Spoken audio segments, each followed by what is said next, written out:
Hello, what is going on? Welcome to the channel, everybody. Today is finally the day where we get to see something that is much needed in X-Plane.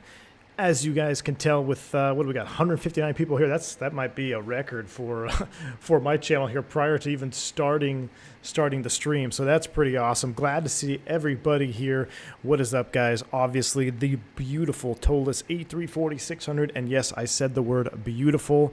Guys, there's definitely a difference in this airplane than you may have been used to in the past, and we're going to talk all about that. This airplane truly is a beauty. It's a work of art. I can only imagine how hard the Toliss team has worked to create this masterpiece. It really is a masterpiece. And being an Airbus captain myself, not on the wide body or on anything other than the 320 family, this, if I had to pick, I always said I wanted to fly the 350. I think I was lying. If I had to pick a wide-body Airbus to go to, I would love to be in this airplane right here, the 340-600. It's absolutely stunning, and there's just a lot of nifty things about this airplane that, I didn't really pay much attention to, and I think the world kind of let the 340 in general, the 300, especially the Dash 600, kind of just went under the radar. The Boeing came out with their 787, the twin engine option, and the 777 Gen X, so the twin engine and ETOPS came out. This airplane was designed before ETOPS, which is extended twin operating range or something like that. I can't remember what it stands for, but basically, you know what it means. You can take a twin engine, extended range over water, so you can carry the same amount of people or close to the same amount of people for less gas, less fuel burn, so it's more efficient for you. So the 4-engine option just kind of slipped under the rug, but it truly is a beauty. I can't wait to get in it here and show you guys around. I couldn't possibly go through the entire chat list welcoming everybody on board, but just a couple shout outs to some of my regulars here. Wojtek CVR, good to see you. Pilot Peely, Andre Henry, always a pleasure. Dougal McTavish, always a pleasure as well, sir. Steve Venn, good to see you. Mrs. Jungles, welcome. Yes, the jet bridge was just about to pull back before we saw you there. I saw you waving at the window, so we reconnected the jet bridge and we got you on board, Miss Jungles. Glad to have you on. Fubar, Ginar Hoffin, Sergey, Navy Land Sub. It's been a while, man. Good to see you here, Navy Land Sub. Tom Pasco, David Relic, Flying Guitarist Sam, and many more. Welcome, Mr. Martini. Good to see you as well. So, guys, here it is. I know there are multiple streams today. I kind of staggered this one here so I wouldn't be right on top of, Captain Canada, I believe, is at noon. I caught a little bit of his stream there just in the morning as he's getting underway now. So he's going to be flying all day long. We're doing just one leg today, but we're going to be flying this airplane pretty much mostly all week because it really is just that awesome. Andrew Holman, what is going on, man? Thank you so much for the $75 bomb donation. I really appreciate that, sir. He says, welcome home. Thanks for all the great info on the channel. Keep up the great work. Andrew, shout out, man. Huge dono. Appreciate that. Thank you so much, sir. Really appreciate your support on the channel. Yes, for those that don't know, that aren't members, I literally just got off a 4-day trip. I flew in this morning and I came straight to the office, and then I realized it was a little bit early, so then I ran up to the house. I said hi to my daughter. I missed my kids, and then I said, hey, I got a shower. Daddy's got to go back to the office, go to work, because I did not want to put this stream off. I've been so pumped to show you guys this airplane. So let's stop talking about it. Let's get out of here. So obviously a beautiful external model. We'll be able to look at it in cruise. Excuse me. Be able to look at it in cruise as well. See the rudder deflecting there because of the wind. That's really cool to see that. You'll see that a lot. I get this question a lot, even from real-world passengers. They say, hey, why is the rudder way off to one side or canted off to one side when the airplane's on the ground? So what happens is after engine shutdown, this rudder is mechanically held in position by hydraulic pressure, hydraulic fluid. And once the engine shut down, there is a bleed off time. Sometimes some airplanes are quicker than others, but when the hydraulic pressure eventually bleeds out of the system, that rudder essentially just becoming a free hanging structure there. Same with the ailerons. You see them droop down. The ailerons typically droop down pretty quick, but the rudder tends to have a little bit of pressure that stays residual. And if you have a strong crosswind, depending on which way the airplane is parked, that wind just going to blow the rudder over to one side. So there's nothing wrong with the airplane. You never need to be alarmed if you see that. That's just what's going on there, is that there's no pressure to hold that rudder in position, so it's canted off to the downwind side. But I am going to be flying this with the Bravo throttle quadrant. I got 4 engines set up here. I love taxiing around with 4 engines. Taxiing this airplane is crazy fun. It's a little bit challenging as well, and it actually messed up my real-world taxiing in the narrow-body Airbus because I started taking turns way too wide that I needed to. So anyway, here we go, guys. We're in the cockpit. Today is mostly going to be kind of an ooh and ah stream. We're going to look at stuff and be like, ooh, ah, I've got it. It's kind of dark right now, but I want you guys to see this airplane kind of come to life. I didn't just want to start midday. I want you guys to see the lighting on it. And one of my favorite views, we're going to go look at it right now. We're going to go over here. Why did it not save? What's up with that? Oh, there we go. There's one of them. Look at that shot. Actually, it is this one here. Look at those. Look at those big engine pods just sitting out there. Absolutely stunning. Absolutely stunning. So yeah, this is very much an ooh and ah. Look at that. Can we get a like? If you haven't hit the like button already, hit the like button for 4 engines with the sunrise here in Tokyo. We are continuing on the Asia Pacific tour. We're heading down to an airport that I've never flown into. I downloaded a nice scenery for it. All I did is spawn in and look at the airport, made sure I loaded up. Never flown into it there before. It looks like it might be a little bit challenging, but it should be pretty cool going down there to the southern part of Japan.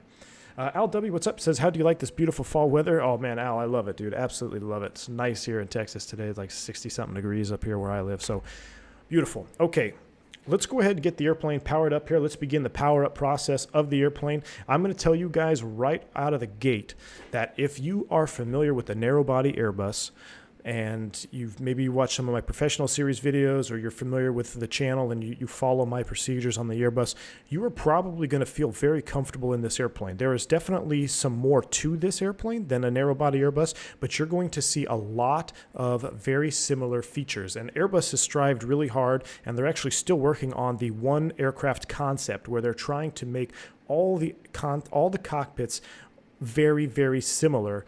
You know, even from the 220 to the 350. So they're really trying to make the cockpit similar.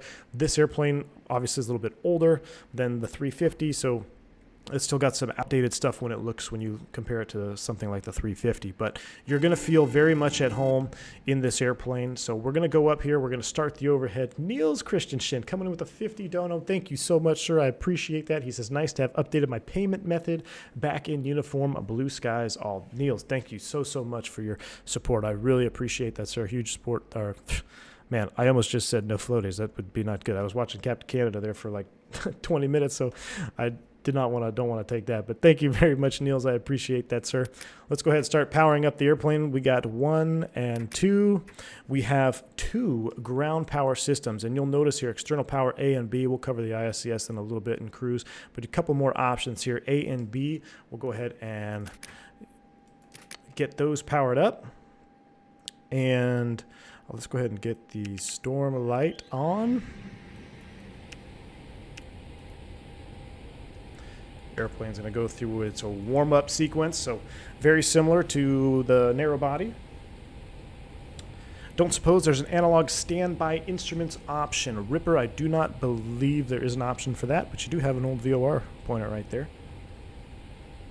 Wazimoto, what's up, man? Welcome to the stream, sir. While that's loaded, I'm going to go ahead and get the brightness up here. I'm going to get the brightness up here. Let the airplane wake up. It's technically part of our flow there to turn that on, so we'll wait. Aircraft's coming to life, so I'm going to just go into my overhead flow here. Let's go ahead and get the crew supply oxygen on. Fault lights here in the Jip Whiz, that is normal. Ground control recorder, just like the narrow body. You can see there's a little bit more going on here with the calls button. Obviously, you have more stations, so there's a little bit more complexity when it comes to calling the cabin and the zones that you call. So a little bit more complexity here, but same ground control, same CVR recording procedures. Crew supply oxygen is on. Funny thing is, just this morning we had an issue with our crew supply oxygen. That's a story for a 320 stream, but yeah, this, of course, go home day, leg 4, or last leg of go home day on day 4, we have an issue, and it was with our crew supply oxygen. But anyway, that's good. We'll continue up the overhead panel here. APU fire test. Beautiful. We're going to go ahead and align our ADIRs just like our 320. 1, 2, and 3. We'll wait for the on-bat light to extinguish. Team Vodka, what's up, man? Welcome to the stream. Christian Adrian Ionscu, what is up, dude? Good to see you, man. I'm glad you're here. I hope you're feeling well. How you feeling, man? I hope you're getting better. If anything, I hope you're getting better. I know you got sick, man. So, been thinking about you. Hope you're doing all right.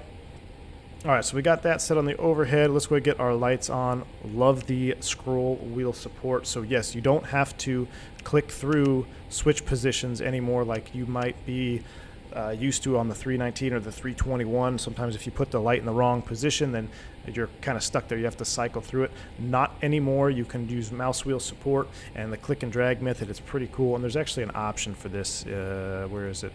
General settings here. Mouse gestures, I've got that turned on right now. So anyway, let's go ahead and continue with our flow. Nav light on, seatbelts can stay off, no smoking sign, we'll go ahead and turn that on. Emergency exit lights will arm that. Going up the overhead here, landing elevation is in auto position. And this overhead panel might look a little bit more intimidating, but if you guys are familiar with the Airbus and this channel, you guys know that I say that Airbus operates on a lights out mentality pretty much. So basically once all the lights are extinguished, you know you're good to go. So while yes, it's definitely more complex than a narrow body aircraft and there's more systems, especially the fuel system, it is still automated to a point where you don't have to be too intimidated. I guess I should have turned the APU battery on.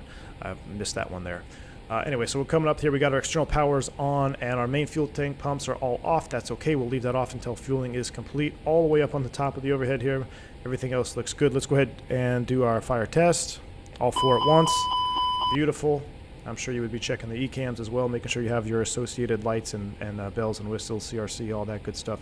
Man start modes. If you guys watch my engine man start video in the 319, well, here you go again. Here's man start modes in the 340. Ventilation is all lights out. Making sure this is all looking good here. Radio 3, we'll go ahead and turn that on. I don't know if this is still true to the 340. Probably should have looked it up. PA out and on, just so all the cabin announcements can be recorded on the CVR. So we've got that out and on. And now we're set. Our overhead panel is set. The only thing that is off are our fuel pumps. We'll leave those off until fueling is complete. Okay, so let's go ahead and start. Actually, before we start that, I'm going to go ahead and turn on my thing there, and we'll go ahead and pull this up. We'll pull this up. Let's go ahead and start loading the box. I put this into plan mode. There we go. And we need to pull up our charts.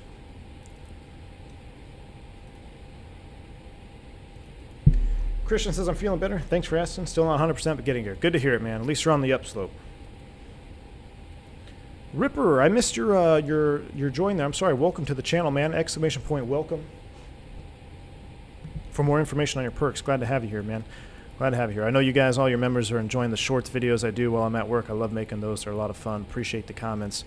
Max, I don't know if you're here right now, but man, that one about the pilot shirt mod was, man, you had me laughing, man. That was a good one. All right, so that is that, and where is our route? There it is. Okay, so McDo, very similar. We'll go over some of the difference here. Look, I'm getting ready to put in KDFW. RJTT to RJFK, ironically, RJFK. There's our NIT. No alternate required, no company route. Our flight number is going to be Bourbon 1. So we're operating under the Toliss livery. I'm giving Toliss and the whole dev team a shot of bourbon because you guys are absolutely awesome on this airplane. This is, we're going to talk, we got a lot to talk about. I don't want to get too caught away, but it's definitely a really fun airplane. Bourbon 1's our call sign. Passenger number. So this is something that has to do, this is fascinating to me. This is something that has to do with air conditioning and pneumatics in the aircraft. So you input the passenger number in the McDo, and that will help the system automate the amount of flow into the cabin for keeping the cabin cool and all that. So a very, I don't want to say rudimentary econ flow or pack flow low, pack flow high type of deal, but it kind of is in a roundabout way the same thing. You put in the PAX number here, and it will adjust how much it needs to do for the cabin temperature. So I'm going to load up here. We don't need all this fuel. We needed, what did we need for fuel? Ramp fuel to short flight today. So gate fuel 52,000. Geez, that sounds like not a lot of fuel. That's more than the Airbus can carry, the 320. So 52,000. Or we'll call it 53.6 on the fuel. We don't need all this cargo. Let's back this out here. Let's take like 400 something people. What's max? 440? Goodness. What the hell? Let's take 440 people, right? Let's get 440. Actually, you know what? I got a better idea. Let's take 340 people. Close enough. 341 people. Mountain Man, what's up? Still remember my first A340 600 flight on Lufthansa. Mountain Man, thank you for your support, man. Definitely love that Lufthansa livery. What is ironic, and I don't know why. Maybe one of you guys know in chat if you're a plane spot or not. When I was driving to the airport, DFW, Dallas-Fort Worth Airport, on, was it Friday morning or Thursday morning, I saw a Lufthansa A340 taxiing out to the runway. I don't think I've ever seen a Lufthansa A340 in DFW before. I don't know what it was doing there. I don't know if it was a charter flight or a repo. I don't know what was going on, but I saw an A340. I don't know if it was a Dash 600, if they have Dash 300s. I couldn't tell. I couldn't see which model it was, but it was definitely a 340 crossing the bridge there, the Yankee Bridge, going out to runway 17 right. So it was kind of a shock. I was like, wow, that's never seen that before. And then, of course, the Toliss 340 releases. So it was just a sign of things to come. All right, that looks good. We'll take 4,000 and 12.4 on the front cargo there. We'll go ahead and apply these load settings. So our passenger count is 341. Cost index is going to be 75. On our block fuel will be 53.6, so we'll get back to that. Our cruise flight level for today's flight is 380. And the corrected temperature is going to be +4, so we're going to correct this -56 to a -52. No tropopause input. Oh, there it is. I missed it. Where is the tropopause in that? There it is. 426. Let's see if it takes it. Cool. Look at that. 42,000 feet tropo there. IRS and NIT align on ref. Confirm the alignment. Our initialization has been done. 340 shots of bourbon, Scott. Absolutely, man. Absolutely. I know I'm kind of ignoring the chat. I'm trying to get this thing set up and talk, and look at the chat. I'm just so excited right now. We'll definitely have more to discuss when we get up in cruise. I'll be much more focused on you guys in chat, but I'm trying to get the messages while I can as they come through. Team Vodka, you have first class for some of us. Of course, man. Let's see here. Where were we at? Okay, so IRS and NIT is done. Let's go ahead and load up the flight plan. RJTT, what is the weather here in the airport? I think we were going to use 3-4, unless it changed. Oh, 030 at 11. So 030 at 11. Where's my 10-9? I generated this briefing off of SimBrief. You know what? We could take 4. Well, let's take 3-4 left for departure. We'll do 3-4 left for departure. So we'll go ahead and close that. RJTT departure. I need that actually. 3-4 left. And we are going to be on the Vadar 1, which is way down here. Vadar 1, X-ray Alpha Charlie. Insert that.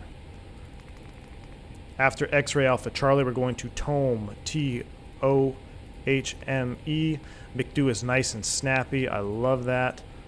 Tome. And then now, here we go into our airways. If you guys aren't familiar, this is how you program airways in the Airbus here. So you got Yankee 54, as you can see here. Now, instead of putting in the turfy intersection, we can just go ahead and go to the next airway, which is Yankee 24. Verify that it is turfy. I have had it in the real airplane show the wrong waypoint here. So just verify that it is the right way. And then after Yankee 24, we're going to Yankee 757. Verify it is SUC. There is no waypoint after that. After 757, we're going to Spica. We'll go ahead and put that there. Insert. So now we've loaded in all those airways. Beautiful. After Spica, we're going to Samaze. And how we load that up here, I said it's on the arrival. I'm going to set arrival. Gosh, I don't know what runway we're going to be landing. Let's just load up the ILS 34 Zulu off Samaze. Novia. Insert, and there it goes, loaded in beautifully. Yes, Sam, it does have the modern INS page. Good catch there. Good catch with the eye, man, definitely. FPS on this plane, since I just saw Phil Explain comment on this, I will tell you I have better performance in this airplane than I do in the 321. Now, my system is a little bit weird, exclamation point specs, if you want to see what I'm running, but in general, it's better than the 321 as far as performance goes. It's really good on my system. So you know, rigs are definitely going to differ, but just so you guys know on my system, if you're running maybe a 1070 like I am, I've had no issues with performance yet. Now, I want to say forever, but you know, as of now, it's been pretty good. So arrival, here we go. We're setting up the secondary. Guys, you know me here at the V1 channel. We're going to run random faults, obviously. I have no idea how to handle an ECAM in a 340. I'm just going to do it like a 320 if it happens to go off. But yes, we got random faults loaded. So let's just hope we don't have any engine failures. We're going to load in the 3-4 Zulu here in the secondary should we need to do a return. Probably have to dump some fuel. Fuel dump is pretty sweet in this airplane. We'll talk about that as well. As far as perf goes, I'm just going to load in a basic, I think it was like 3010 or something. Temperature off the lower ECAM is 15 degrees. Beautiful morning here in Tokyo. We're going to go 0 for 0 on the wind, so we don't have any added performance. And I'm just going to put 200 on the DH as always. Secondary is set. Nothing on the RadNav init B. This is where we start to finish up our initialization. Let's go ahead and pull out this chart. So, zero fuel weight with our load is 500.5. And then that's just a heavy airplane, goodness, 500,000 pounds. And we're not even that heavy in retrospect for what this airplane is capable of. 500.5, 26.6, block fuel on board, off the ECAM, verify we have it. That's a lot of gas. We don't need that much gas. How much gas do we need? Surely we don't need 132,000 pounds. That seems like a lot. Gate fuel, 52,000 pounds. That might adjust our CG. No, we're looking good. 52.8. Quick refuel. It's done. Verify that it is on board. Yes, it is. Okay, 52.8 on our fuel. Maybe I didn't load it last time. That is set. We got a little bit of extra gas should we need it. Takeoff weight, landing weight, beautiful. Let's go to the perf page. We'll finish up this here. 340-600, you're always going to be doing flaps 3. Let's do a Toga thrust takeoff, huh? Why not? Let's do Toga thrust. 148, we always do it here. No flex in flight sim. Hashtag yoga. Captain Geo, what's going on, man? Thank you for the $2 bomb. Oh, man. Sounds like someone needs a 380. Call wifey. Geo, you're killing me, man. Actually, you're making my wife kill me, dude. I've been toying. I've looked at the 380. I've had it in my cart multiple times, and I keep stopping. The thing is, I want to get a separate rig so I can take this back to the house so I can do editing and testing at the house, not have to come to the office all the time. But man, you're killing me, Gio. Flaps 3, up 2.4. This is an airplane where we will put this here. So this aircraft will auto set the trim. Another very popular question you guys ask me all the time when I'm flying the 19, 20, or 21 is, do you set the THS? And that on the narrow body does absolutely nothing. On this aircraft, it does a whole lot. So you want to make sure your THS is set to 2.4. Flex temp, we'll go ahead and leave that blank because we're going to be rocking out of here in yoga thrust. You can see our engine out, acceleration out too. Does 1,000 feet or 950, pretty standard. Packs will be off. So I'll probably just leave the APU bleed running. I'll see if that... I don't even know if that works. That would be a good question for Toliss or Max, if he's still in the chat, is if I do a packs off takeoff with the APU bleed on instead, or do I have to shut the packs off in this aircraft? I know on the narrow body Airbus, we can shut off, or excuse me, we can just let the APU bleed run, and that accomplishes the same performance. But that's one thing I need to look up. Anyway, we're going to do a flaps for yoga out of here. That is set. Perf data is set. Everything is looking good, guys. We're getting ready to get out of here. So let's go ahead and finish up the cockpit prep. Swapnil, I can't even begin to to pronounce that. Welcome, Private Pilot Man. Welcome aboard. Glad to have you on the team here at the V1 channel. Welcome, sir. Exclamation point, welcome. Mountain Man coming in with a $5 bomb. He says Lufthansa 346 has coach bathrooms downstairs. Thought that was unique. Very unique, Mountain Man. Very. Thank you so much for your support here. I appreciate your donation, your super chat, sir. All right, let's go ahead and we're gonna clean up everything. What was the 1023? I have all my stuff. Oh, why is it? Oh, we're in a different part of the world. Here we go. 1023 is set. It should all sync. Beautiful. XP72. He says, there goes Geo again, making our pockets empty. Celebrating a 20-month membership, XP72. Welcome to the stream, man. Welcome aboard. Glad to have you here, man. I think you're going to love this airplane, too. I think you're going to love this airplane, XP. I know you're a Boeing fan, but this might put you over the edge. This might put you over the edge and make you Airbus through and through. What Geo has done to our wallets, I'm going to do to XP in form of Airbus. So, again, 20 months membership. Appreciate the support, dude. That's awesome. Max says I don't have the answer. All right, man. No worries. I'll probably just shut the packs off anyway then. But let's go ahead and clean up this cockpit here. Let's go. Ground control is still on. Our APU, we need to start that. Our fuel is complete, so we'll go ahead and get our fuel tanks on. Our fuel pumps on.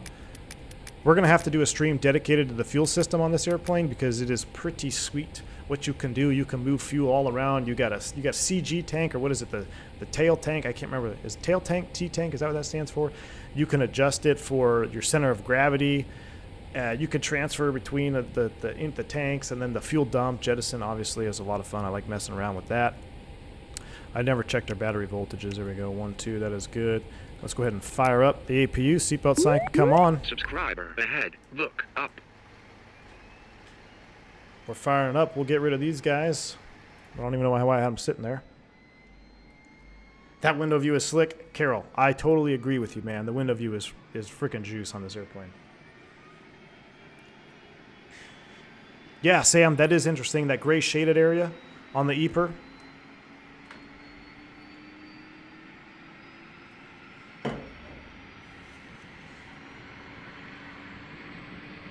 Ian, how did I generate that brief, or Ivan, sorry, how did I generate the briefing?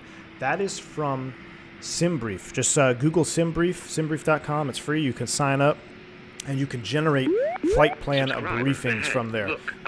I think there's a couple good tutorials on YouTube, obviously, for that as well, if you need help. If you're wondering which format I use, you guys also ask me that all the time. The format that I like to use is United 18. This is a UAL 18 format that I prefer. There's a ton of them in there. Everyone has their own preferences. So, all right, that is good. APU is on. Let's go ahead and turn the APU bleed on. I'm going to go ahead and disconnect from external power. Put us on airplane power. Ground services, we're going to disconnect both external power carts. And I had the checklist from Toliss. It's basically it's very similar to the narrow-body Airbus as far as checklist goes. What's one thing that I really love about Airbus? I mean, they did a really good job of making things pretty standard across the board. Our top altitude, we don't have any ATC on. What did I say? Our top was 3.8. Let's go ahead and set 380 in the box. 3.8 is set. That's below our max. And let's call the better pushback truck. Hey, Captain, let me know where you want this thing. So we're going out to 3.4. Let's set it up right here. Great news, Captain. Your tow's coming. Debadri, welcome to Private Pilot. Welcome aboard, sir. A close-up during the Trent 500s during startup, perhaps? Oh, I don't see why not. I don't see a why not. Hit the button for auto trim. Scott, yes, sir. If you haven't already, hit the like button. We got 400 in here, 200-something likes. Hit the like button for auto trim because that's pretty sweet. And actually, if you haven't hit the like button yet, you can save it. There's something I'm going to show you on startup that is definitely worth your like. Whether you haven't liked the video yet, save it for what I'm going to show you on startup. It's pretty cool. It's something I've always wanted to do in my career, and I can finally do it now. I tried to do it one time in a narrow-body Airbus. All right. Looks like the doors and hatches are closed, and we're ready to connect. Didn't work out too hot. I don't know why he's so loud whenever I do this. Is that radio? Maybe I turn down the radio. Look up.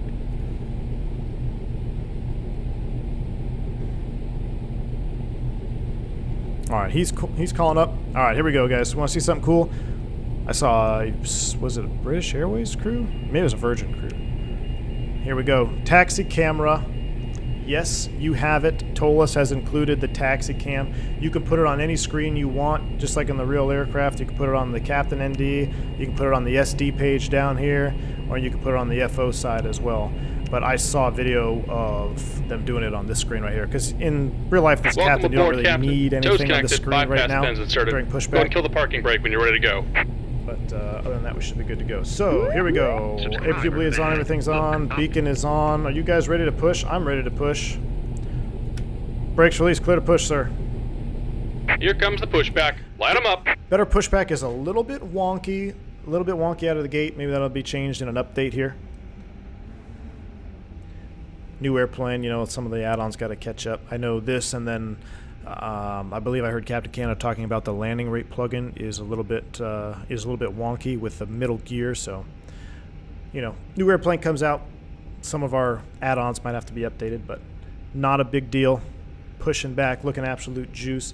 I don't want to show you guys the cabin just yet, so I'm going to try to sneak around here. I'm going to sneak on the outside so you can't really see the cabin. I want to get one more view, like right here. Oh yeah, that's what I want. Yep. That is engine 1, or no, that's engine 3, so that would be right here.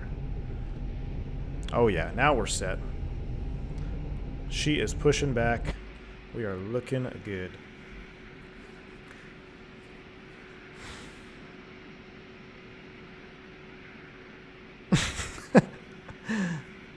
Let me unlike you're like the stream. Taxi cam for the win. Yeah. Robert S. If V1 always deserves a like, nothing else to say about that. Thank you, Robert. I appreciate that, sir. Max, not a problem, man. Have I ever flown Jackson Hole? Yes, I have. Beautiful airport. Beautiful. Oh, on the better pushback menu.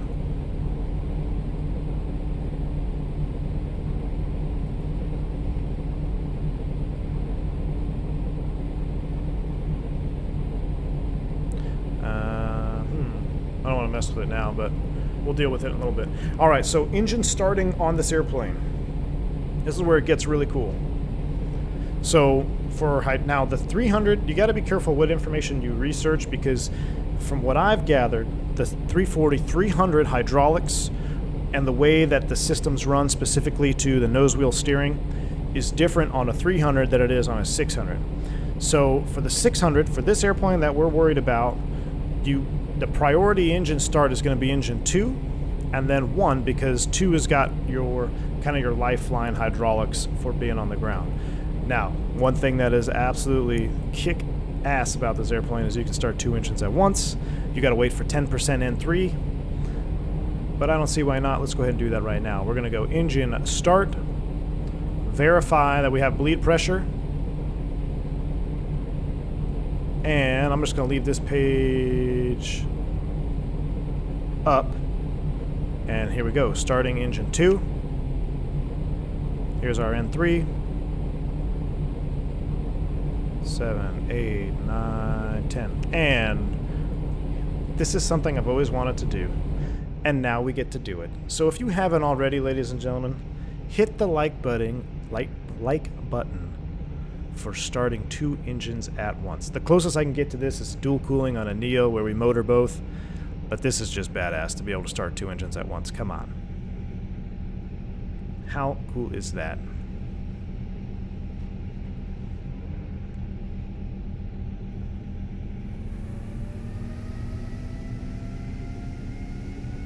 Just about done here. Go ahead and set your parking brake. Brake set. Clear disconnection. And we're disconnecting the tow. Give me just a moment.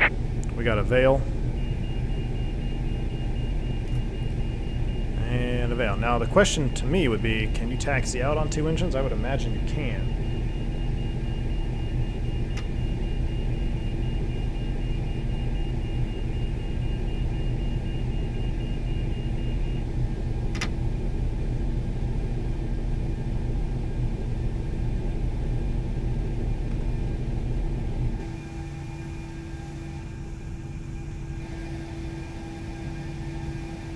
My engines are not in reverse. They look good to me.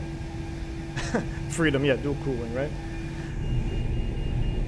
Now what I would have to look up is the dual engine taxi procedure, but since we are not going to do that, let's go ahead and start 3. And let's watch we're it. disconnected. Signal and pin on the right. Take it easy and have a safe flight. All right, thanks for the smooth push. We'll see you next time.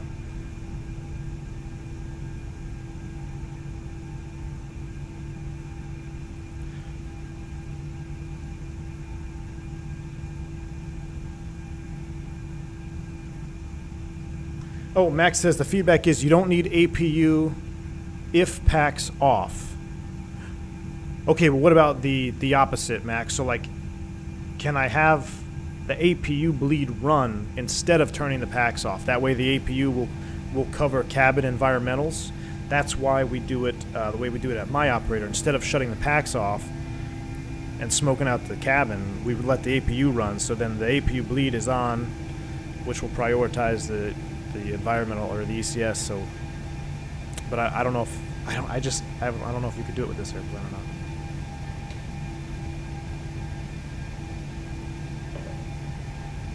All right, here we go. Let's go ahead and fire up that last engine. I just like looking at it out there spinning up.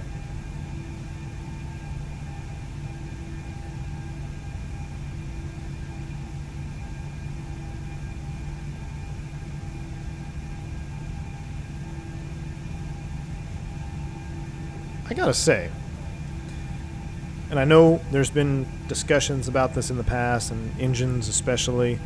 These engines that are modeled in this airplane are pretty good. I really like them. I think they're really well done. They look pretty clean, a little bit of dirt on them there, good clean lines.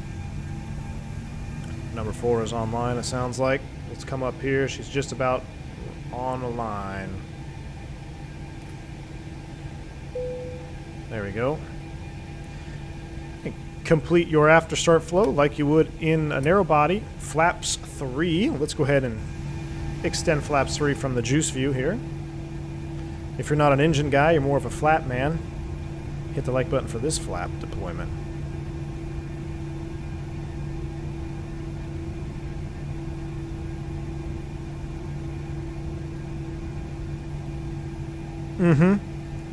Yep.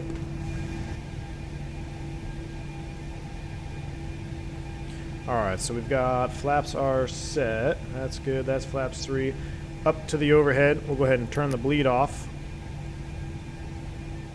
And what we'll do is, I'm just going to do it, I guess, how you would probably, how the ECAM or how the COM calls for it is, we're going to turn our bleeds off. I'm sorry, we're going to turn our packs off the old school way. So we're not going to run the APU. We're just going to do the old school way. And I think, did I forget to turn the seatbelt sign on? I did. Seatbelt sign is on. That's armed. Everything is good. All right, so look at that. Lights out configuration. You're pretty much good to go. You can do a hell of a lot more in this airplane than you can a narrow body, but at the end of the day, lights out, you're good to go. Let's come over here. I want to make sure my speeds stayed in. Yep, flaps 3, 2.4. Now we can verify the trim. 2.4. And if you move the flight controls, look at that, 2.5, almost exactly where it needs to be. So I'm going to go ahead and, since this airplane is hard to taxi, we're going to do our flight control checks here on the ground. Full up, full down, neutral, full left, full right, neutral. Let's do that from back here so you can see that again. Yep. All right, auto brakes to takeoff and takeoff config check. I think I never did set the transponder, did I? TARA, that's on for VATSIM purposes. We'll put it in above mode. We're squawking 2000. You got your third McDo down here. Are you guys ready to taxi? I'm ready.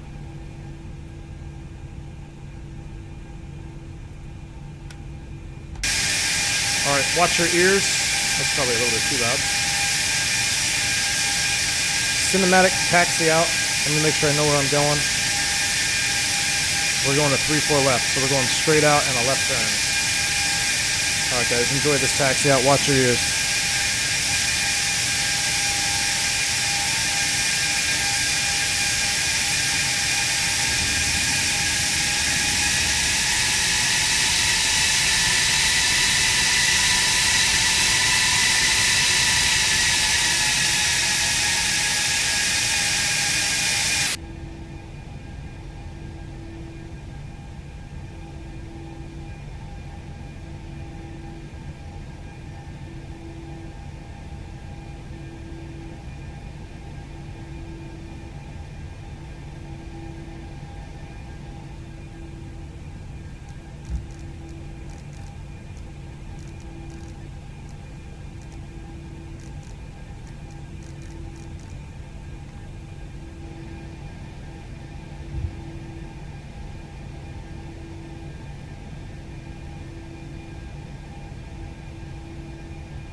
Wow.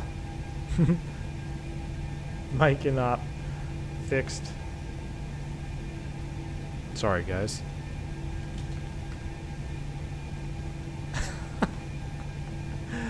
Definitely muted my mic there. That's on me. Sorry, guys. Wow, how long has that been muted? You missed a couple of good jokes. We got it. You'll get it here in a second. All right, let's go ahead and line it up.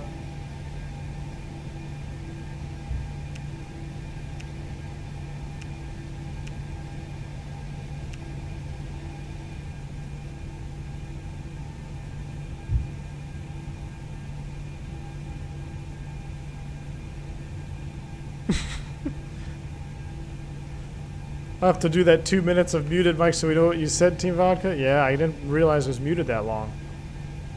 Wow. Sorry, guys. Total fail. I was telling all sorts of jokes.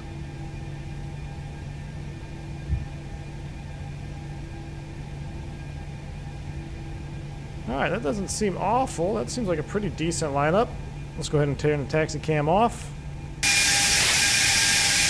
Alright, hey, that's not bad at all for my first ever lineup. Little crooked, little crooked. Not bad though. Alright, are you guys ready? Let's go ahead and turn the packs off.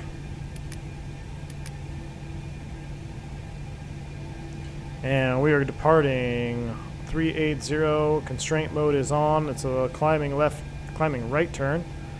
Set up this as we always do. Mr. Martini, thank you for the $5 ball, man. He says, thanks for making my Monday better with the daytime stream. Mr. Martini, thank you for your support. Glad to help, sir. All right, are you guys ready for maximum yogas?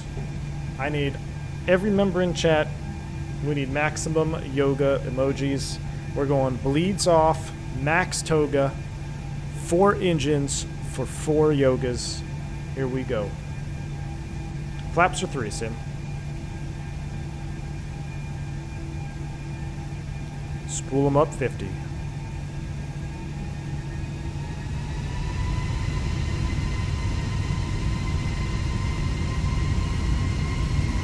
Stable.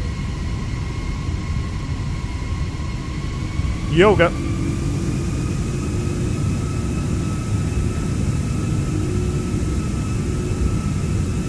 See a little bit of particle effect in the engine. That's pretty cool. All right, let's go ahead and get on center line. That was too cool. Oh, I forgot to turn my predictive wind shear on. That's all right. V1. Up we go. Positive rate. Here up. Flyby.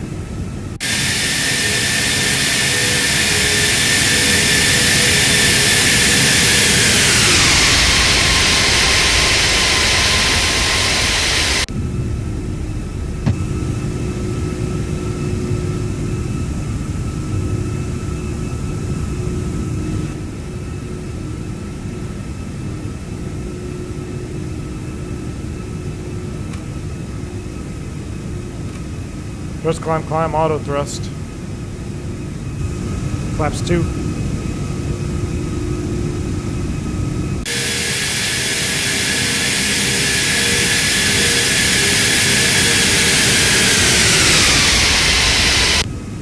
That's pretty loud, huh?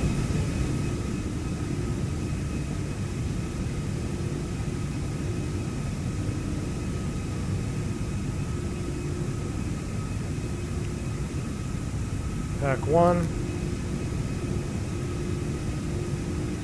About 10 seconds or so. And then we'll go pack 2. Get our pressurization.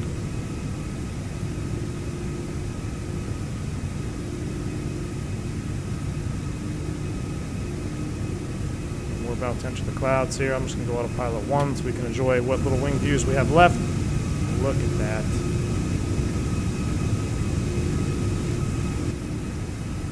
Waiting for S speed. We still have 1 plus F out there.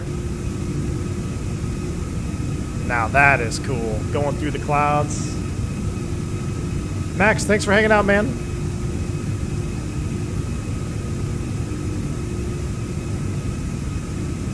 Bank angle check, Scott.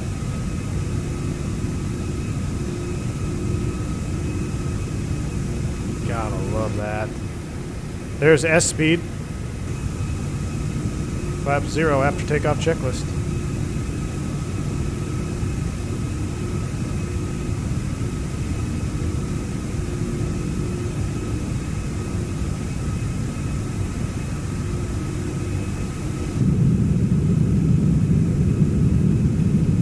Just trying to let you guys kind of hear the sounds for a little bit.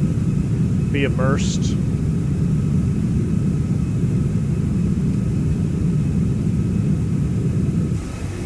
Thank you, Max. We'll do it, bud. All right, let's go ahead and straighten out all these. Well, we're about to turn here. That's fine. All right, after takeoff, checklist, gears up, off. That's disarmed. What are we looking at, Tam? We do need a little bit of engine anti-ice, maybe? No, we're through it. Got 4 engine anti-ice switches, but we're out of it now. Look at that, coming through the clouds.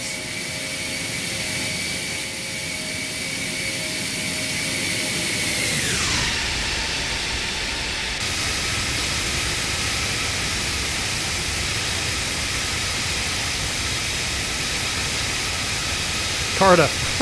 I didn't want to load it up for the first stream. It'll be probably here the next time.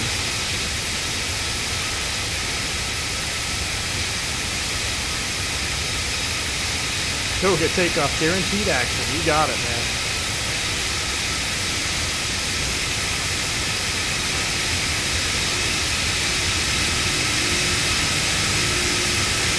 What a beautiful airplane.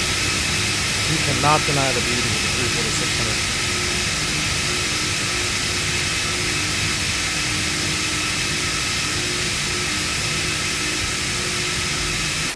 Alright, we are in one hell of a turn here. Oh, great. We already have our first fault. We already have our first fault. First flight, first fault. Alright, nav ADR2 fault.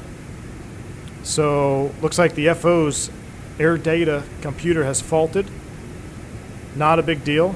We can go ahead and switch it out. Let's go ahead and fly the airplane first. We're at 10,000 feet. Let's go ahead and get our lights off here. Get that off. Get that off. And we'll go ahead and ding the forward flight attendants. Wing lights can come off as well. Strobe should have been on the whole time. That's my bad. All right, so here we go. Nav ADR2 fault. Air data switching. That's going to be down here. Which one does it want? Air data switching FO3.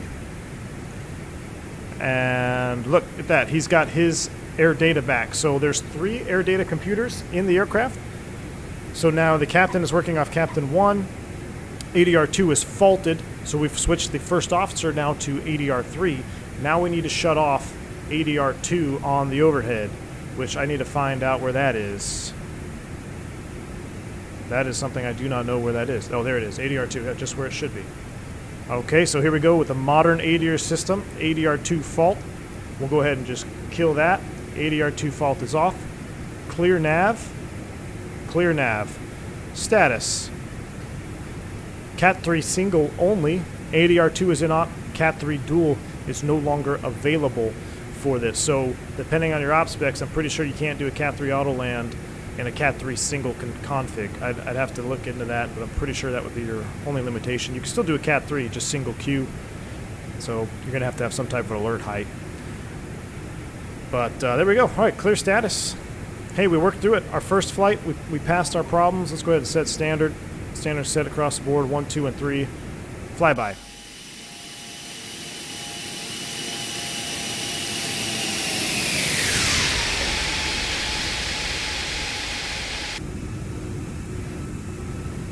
Look at that.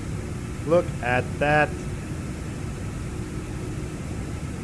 Ullman, my fault frequency is 1 to 100. So I always do this. I know it's a little bit high. I know this is my default. You can see the fault right here, ADR2 fail. I know it's a little bit high, but I think having faults on, it just keeps me on my toes a little bit. I mean, being an Airbus driver in real life, I should be able to work through faults. I think it actually helps me in the real airplane. So that's why I keep it on. A more realistic setting would probably be, you know, down here, dorsal 1 or whatever. Maybe even 50. Maybe I should back it off for this flight. Let's back it down to like 30, huh? How's that sound? Just so we don't end up having a couple flameouts. 100 is a little much for the first ever stream on the 340.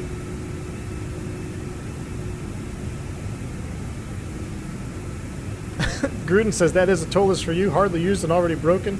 Can I still return it? I don't know. I'm gonna have to talk to Torsten on that. Like, hey man, give me faulty 8 ears already. Nah, it's on me. All right, so coming out of here, let's go ahead and straighten up the line, shall we? What's that waypoint? What's after X-Ray Alpha Charlie? Let's go direct home. Bourbon 1, proceed direct home. Insert. Hard left turn. Here it comes. Another flyby. Watch your ears, and then we're going to start turning it down. I just love this right here.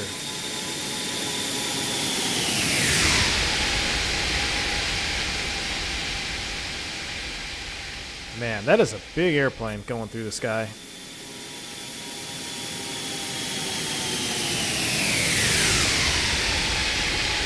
Music Man, very cool to see me go through the fault.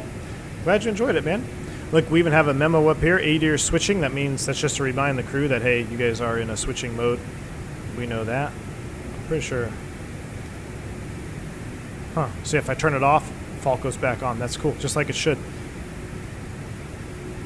Alright, now of course if you were going on a super long haul, you'd probably have some company procedures to go through. Or are you going to return around for an 8-ear fault? Probably not one. I mean, you got 3 of them, but I don't want to just say, yeah, of course it's immediate turnaround depending on how long or how far you're flying, but I would assume that 180R fault is not a big deal. It's not for us in the narrow body.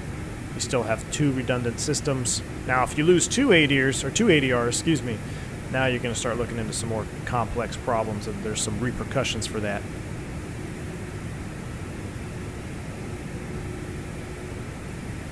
Gustavo, what's up, man? Stream without faults or small issues is not a V1 stream. Gustavo, you nailed it, man. You nailed it.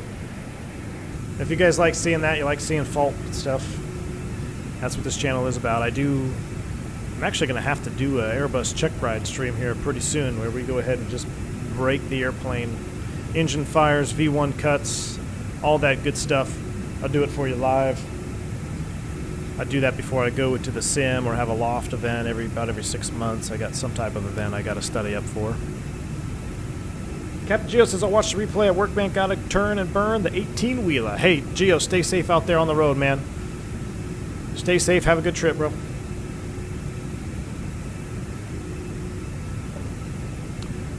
Alright, once we get up to cruise, we'll do the full-blown cabin tour. We'll go ahead and look at everything you guys are wanting to see, but let's get up to cruise first. I mean, look at this climb rate. 3,100 feet a minute at 30,000 feet.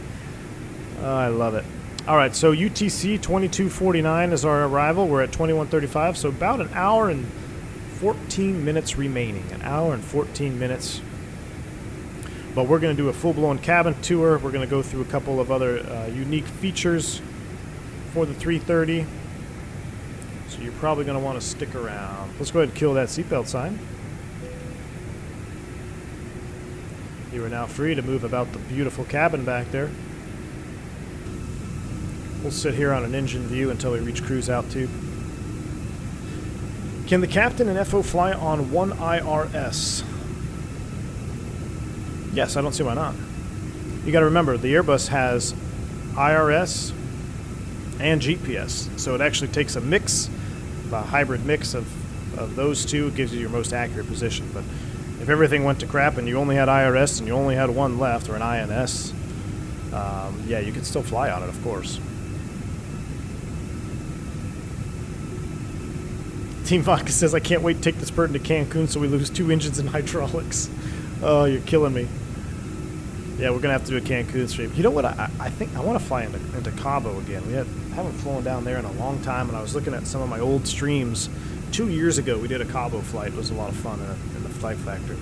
But we're out here in the Asia Pacific tour right now. We're trying not to break from that. I don't know. Is it always this, I don't want to say this cloudy, but every stream I've done here, in 2 of them now, out here in Japan area and Asia, is it pretty common to be fairly cloudy all the time? That's one thing that I just never really assumed or thought about, but each stream that I've done, it's been kind of cloudy out here.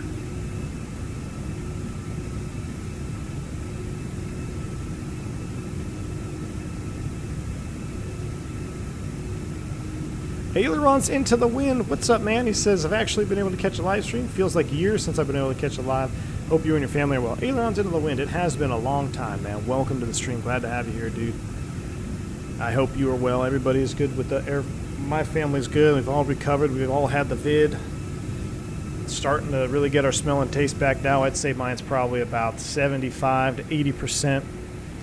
I got a really good cockpit confessional video for you guys coming out here pretty soon. I gotta finish the recording and the edit, but for the podcast, I know I'm behind on that. It's just hard, guys, because I can't just do it at home, so I have to come to the office to record it. But I got a really good cockpit confessional that just reminded me when I said smell, which it's not a funny one. It's actually a very serious one. So if you like that stuff, if you like hearing podcasts, I do a podcast. I try to do it every month. I'm about 2 months behind right now. But all the members of the channel get access to that. The commercial pilots can ask me a question on the community tab, and then I'll answer that in the podcast for them as well. So just a little extra perk to the commercial guys. If you're interested in that stuff, feel free to join the channel. All right, so you can see here, outer tank transfer in progress. This is what I would call something like it's very similar, almost identical to what we have in the narrow body. When our fuel starts to get low in our wing tanks, 1550 pounds? It's a memory item, or not a memory item, but it's like a limitation I should know. I've drawn a blank right now, but I think it's 1550 or something like that. The outer tank transfer valves open, so the fuel in the wingtip tanks are now, you can see here, indicated by these 2 green arrows. Those are the transfer valves open. You cannot adjust those in flight as far as I know, especially on the 3. I know you can't do it on the 320 series, but I'm pretty sure it's just like, well, outer tank transfer. You might be able to manually turn them on, but once they pop open, I don't think you can shut them off. Here's your outer tank transfer switch, but that's what's happening there. So, you know, 41,000 pounds sounds like a lot of gas, but in reality, it's really not that much gas, considering we are burning 4,000 pounds an engine. 4, 8, 12, 16,000 pounds an hour.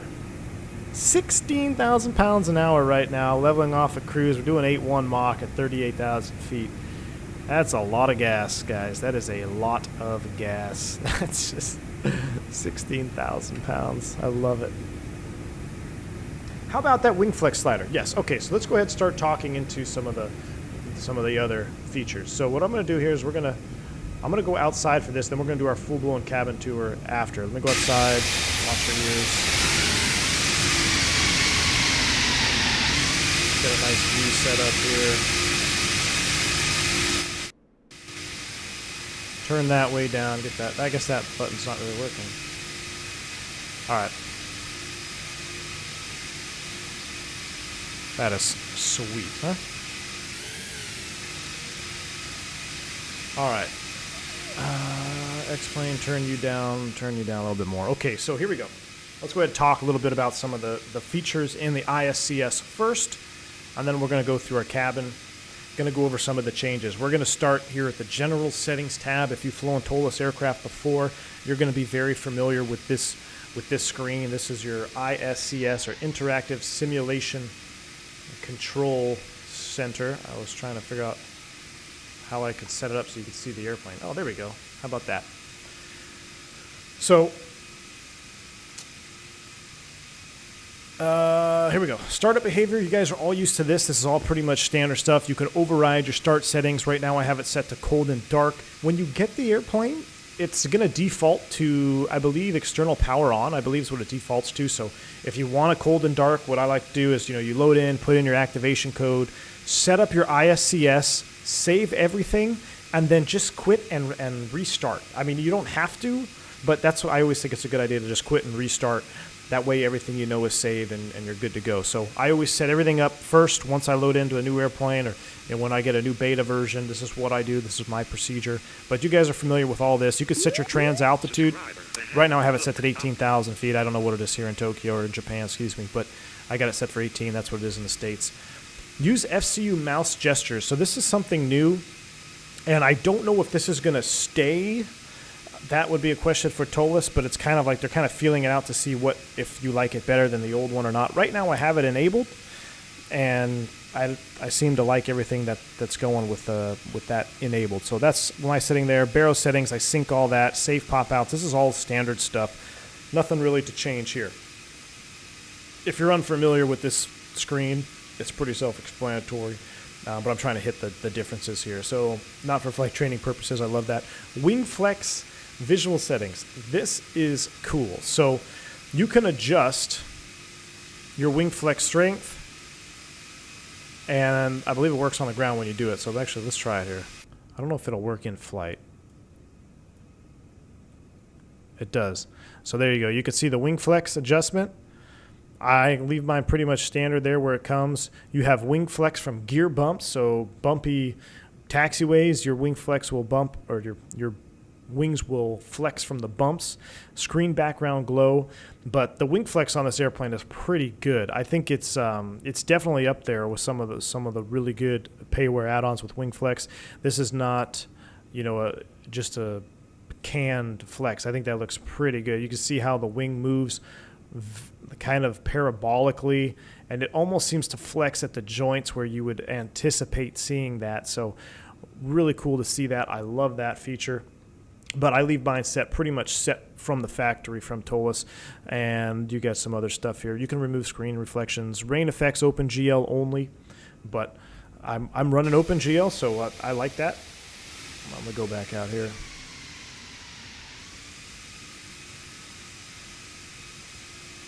All right, so moving on from joystick settings, pretty much all standard stuff here. If you guys are setting up your Bravos with 4 engines, make sure you turn this off, reverse on same axis, because it'll mess it up. Now, unless you want it on, then you know what you're doing. But I turn this off, and then you set up your climb detents and locations. I might actually adjust this forward. I forgot to do it before this stream on this airplane. I had it on the Beta 1, and then when I got the Beta 2 and then the release candidate, I forgot to change this one. I think I moved this up, if I'm not mistaken. So I have a little bit more room. But if you have the Thrustmaster TCA Airbus throttle quadrant, you're going to want to put reverse on same axis for that.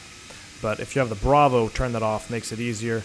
Pretty much everything else is standard here. The tiller, like I said, I assigned my yoke, my honeycomb yoke, to the tiller. It makes it even more challenging to taxi. I just don't like taxiing with the rudders. I know it's easier to do that, but taxi an airplane in real life, I feel like I can't just use the rudders. It breaks the immersion for me when I'm in the sim. I have to have something. Even though I'm moving a yoke around, it's not very realistic. Believe it or not, the roll axis in the Bravo yoke feels, if I were to stand it up 90 degrees, that does feel very similar to a nose wheel tiller in the Airbus. So I have my tiller set up there on the honeycomb yoke. Sounds, these are what I'm running right now for sounds, pretty much standard. Faults, you guys already know about that. Ground services, everything is pretty much the same here except external power A and B. You have 2 of those now. Loading, you guys know about that. Hot note about the flaps configuration, you're always going to be in config 3, and the 340-600, it's always a config 3. And then this is all standard here. You guys are all used to this, except some options here. Brake fan, I said yes, use weight variant. So this is, I believe, for a heavy weight variant. There's a heavy weight variant that is usable. I don't know enough about this to tell you the differences. I just briefly read about something about there being a mod that you can have an extra heavy aircraft, and it changes some things. So I just have it in auto for now. Imperial units, of course, we got to be using the Freedom units here on the V1 channel. And the performance adjustments, I kept this aircraft pretty new. So you can change the aircraft age or the engine age, and it will act accordingly, which is pretty sweet. So back into the cockpit here. I think we're about ready to do a cabin tour. Let me get to a few more of your messages here. Oh yeah, 438 miles to go. Let's post it up here on the wing for a minute. Oh, I don't know which wing is better. That's a cool shot. Let me see if I can get some of your messages here. Tad late, this bird looks kick-ass. Anthony, yes, it is, man. Does it have autosave? I believe it does. Why wouldn't it? Let me see here. Auto-saving, yep. Auto-save on interval 5 minutes. You can change that if you want. It does have an auto-save. Huge benefit to X-Plane if you have a crash after a long haul, especially on a long haul. If you have a 12-hour flight or more, and say you're coming in the last 2 hours or whatnot and it crashes, you can just load up your autosave. It saved me on an FNO, if you guys remember that stream.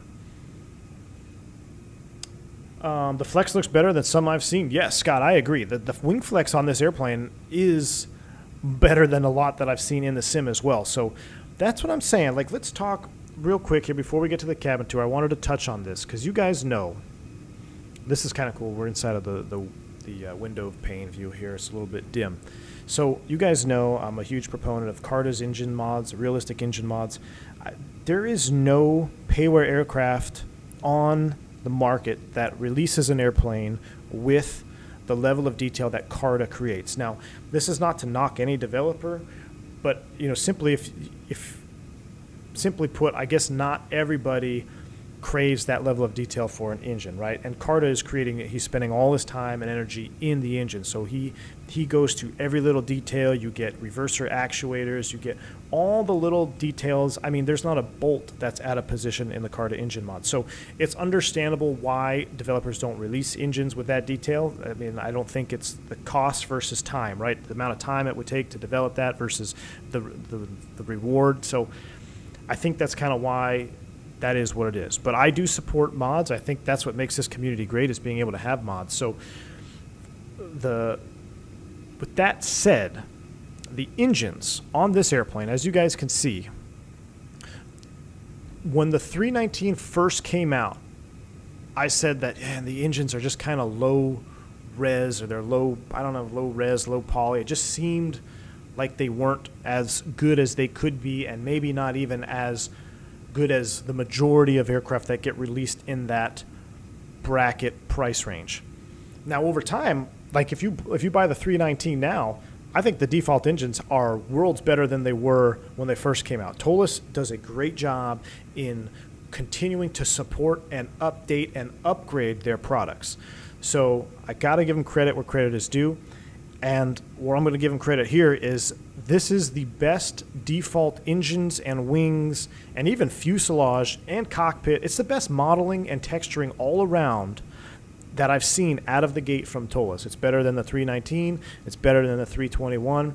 And they really have stepped up their game when it comes to the beauty part of the airplane, the textures and the modeling and all the little details. So while it's not perfect, and of course this is not even, you guys aren't even looking at the release version, there's some things that may change, but I will say that it is much better than what we might have been accustomed to when we bought their first couple of products. So Robert S., I&I default engines are awesome. I do agree. I&I did a great job with their engines as well. So, all right, let's go ahead and do a cabin tour, shall we? And before we completely leave the cockpit here, let's go ahead and turn this dome light off. We no longer need that. Let's turn that off. There we go. So this cockpit is really well done. If you remember the 319 when it first came out and the modeling on the textures and everything on the cockpit, it just wasn't very sharp. This is very sharp. Now I got the jagged edges from my shadows, whatever. I know there's a fix for it. I got to do it, but I will say that this cockpit is as good, if not better, than what you're accustomed to in the 19 and 21 in its current state. So there is no slack, there's no slouch. I believe the gentleman, what was it, Sam? Is it Sam that did the texturing for the cockpit here? I think Sam, what? Maybe not. Maybe I'm getting that wrong. But the gentleman who did the texturing for the cockpit did a fantastic job right out of the gate. Very clean textures. Oops, sorry, I meant to go on the overhead here. And just a very clean overhead, very believable with the switches and the shapes and everything. So I really do enjoy it. All right, here we go. Let's get into the cockpit. Or I'm sorry, let's get out of the cockpit. Look how wide this thing is. You got 2 jump seats over here. You got your oxygen mask over there. I believe, yeah, there's 2. I thought there was one that slid out here. Now I'm going crazy. You got your nice little coat hanger here.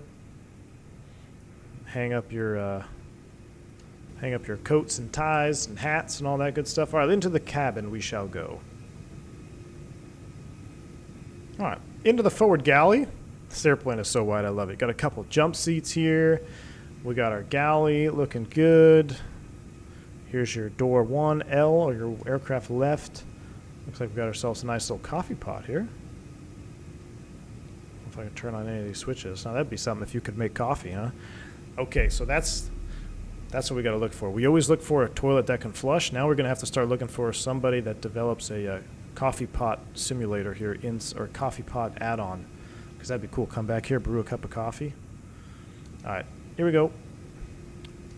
First class. This is where all my commercial pilots reside.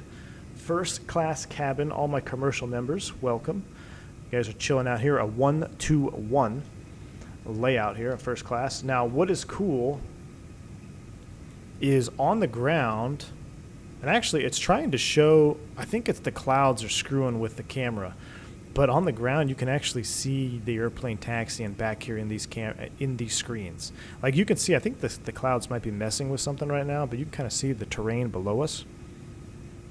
So, I mean, that's pretty cool that they have that. It's not just a blank screen, it's actually showing something. And on the ground, if you guys remind me, I tried to hide it when we were taxiing out, but you can actually see the aircraft taxi cam here on these screens, which is just a cool little piece of immersion.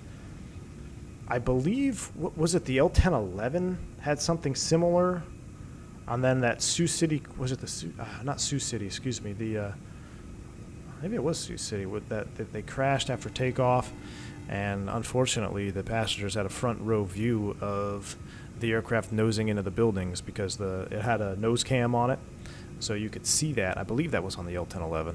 I could be wrong, but I think that's what it was. Parasim, thank you for the £5 donation, sir. Really appreciate it. He says, hey, Captain, your sky looking amazing. Is that Active Sky or X-Enviro? That is Active Sky, sir. That is Active Sky. Active Sky. All right, so continuing on with our cabin tour here.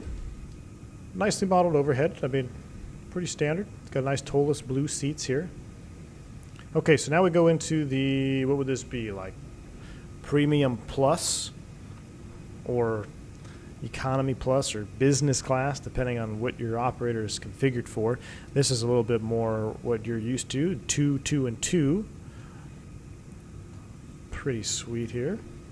This is where all my private pilots are. All my private pilots are located here.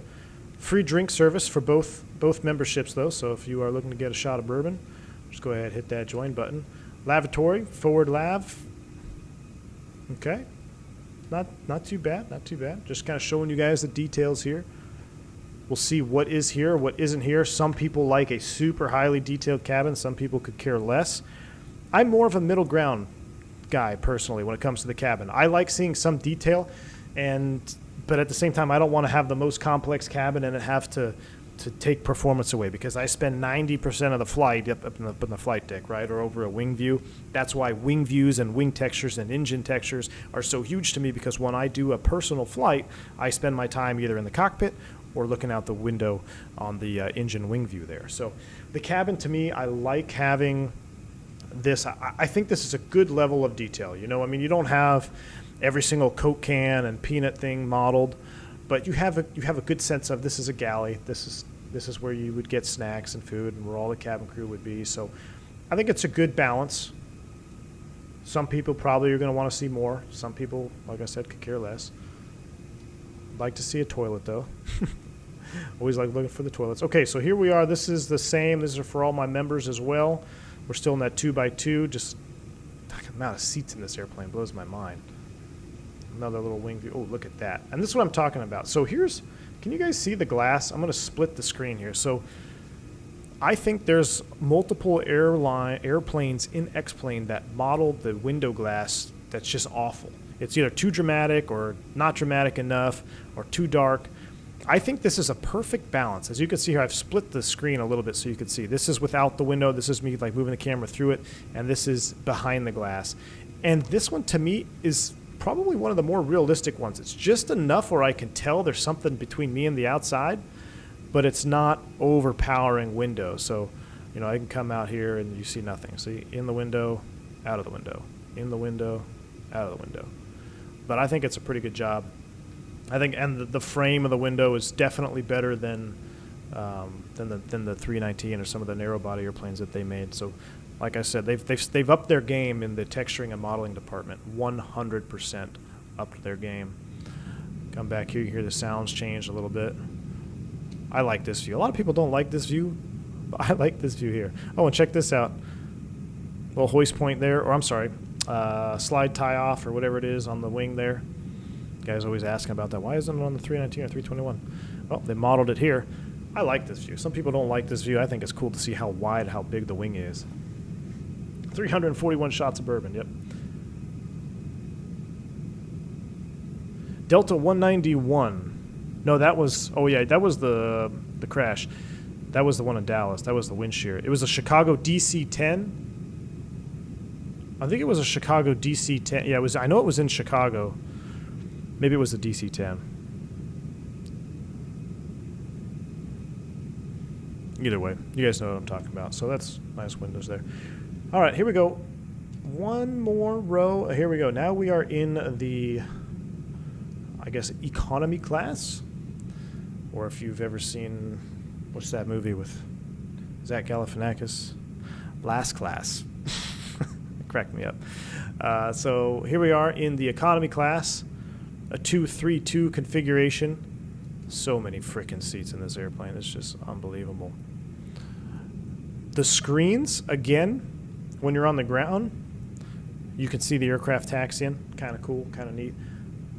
This is something I haven't seen in a while. Looks like they try to model a phone, an actual seat phone.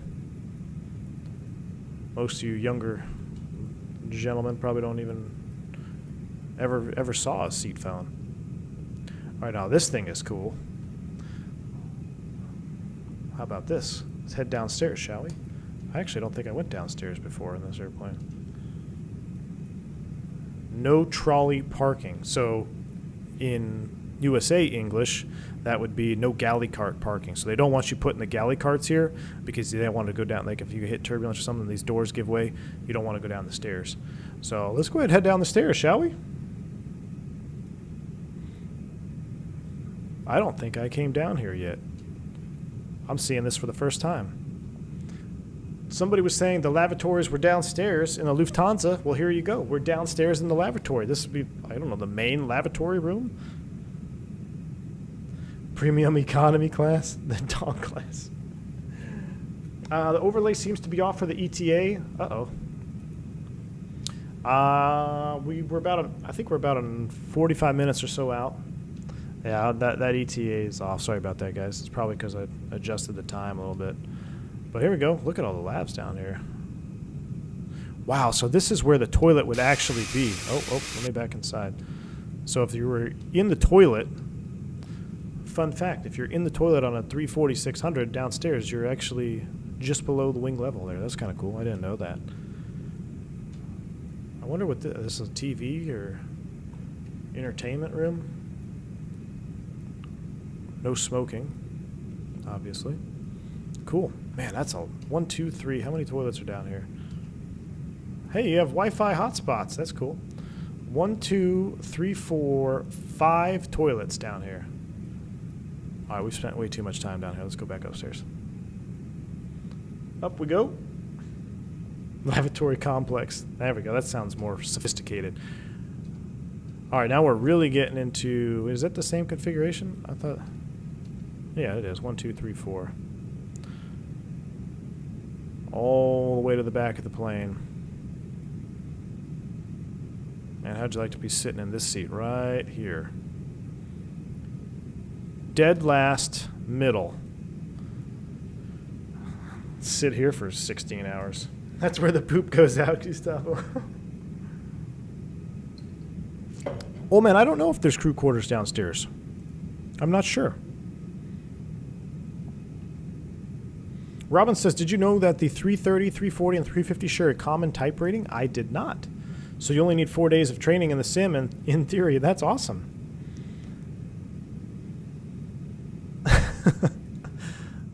All right, here we go. Back in here. Aft galley. Let me look at the detail. This is pretty cool. This is no sitting here. No, don't sit on the emergency exit. That would be a slide, I believe. So I think, and I could be wrong, I'm pretty sure this housing is a slide raft. So it's probably a very large slide that can double as a raft. You got a couple more flight attendant jump seats. And the aft galley or main galley, aft pressure bulkhead, which hopefully is intact. Oh, we got our coffee pots and everything back here. It would be cool if you could simulate making coffee, but only in the very back, so you'd have to walk through the entire cabin. That would give you a reason to go through the whole cabin and pour a little cup of coffee and then click on it, and then if you clicked on your coffee, it'd pop up here. Where's a cup holder in this thing? Surely the 340 has cup holders. Maybe it was an oversight. That would be a definite critical oversight if they didn't have cup holders for Airbus. Maybe they didn't. Oh, here it is. It's down here. There's a cup holder. Put your coffee right there. All right, let's take a look, see where we are. What are we doing? Let's do a little systems check here. Let's bump up the sound a little bit here. It's a little too quiet.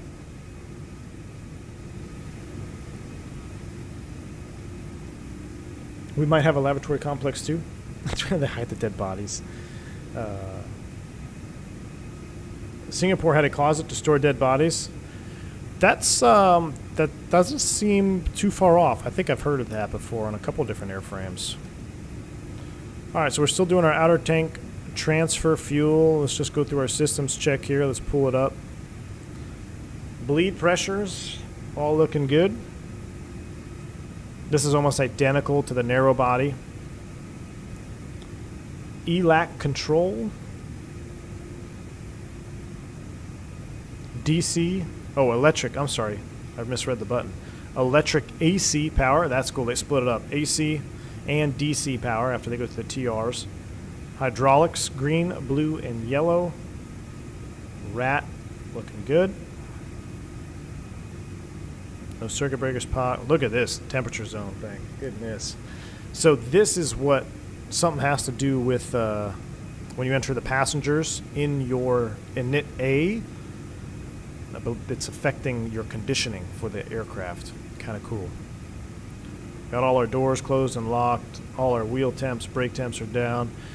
I've been asked this a lot too. Is it common to see the brake temps stay above 100 degrees? Yeah, it is. Up in the well, I mean, they're secured up there, so it's not very cold, and the radiant heat just kind of stays in the wheel well, keeps them warm. That's why brake temps are a big deal. If you have a hot brake, you got to get the gear out of the well to cool it down. So everything looks good. That is pretty realistic looking. Flight controls, almost identical again to the narrow body layout. Fuel page, very similar, just really expanded. So you got your center tank, it's empty. Tail tank back here for CG is empty, and we're still burning that. I believe we're still burning it, right? No, I guess we're not anymore. Not burning that center tank feeding, or wingtip tank has transferred. So all our systems look good. Yeah, I think we're looking good. Let's go do a flyby.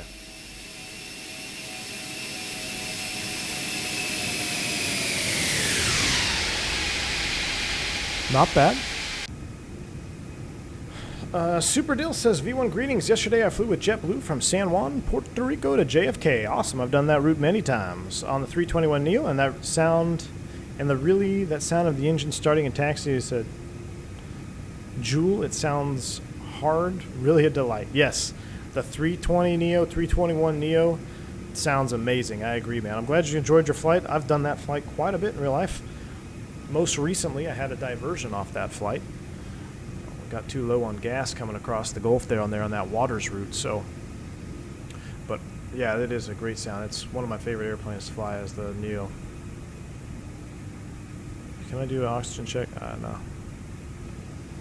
Here's one of the jump seats. I mean, this would be, if you got to commute to work, hell, this is the cockpit to do it on. Look how big this thing is. Andre Henry, can it dump fuel? Yes, it can. Let's go ahead and should we dump a little fuel? Why not? Tyler Smith, $10 super chat. Thank you, sir. He says, thanks for the stream, brother. Got you in the background at the office. Looks like this will be a day one purchase. Tyler Smith, thank you, sir. I appreciate that. Very kind of you for your $10 donation. Hold on, I got a little phone call here. Give me 1 second, and then we're going to dump some fuel. So we're going to mess around with our fuel. We're going to dump fuel. It's not going to be a full-blown fuel tutorial, but I'm going to play with the fuel, show you guys what's up. Give me 1 second to answer this real quick.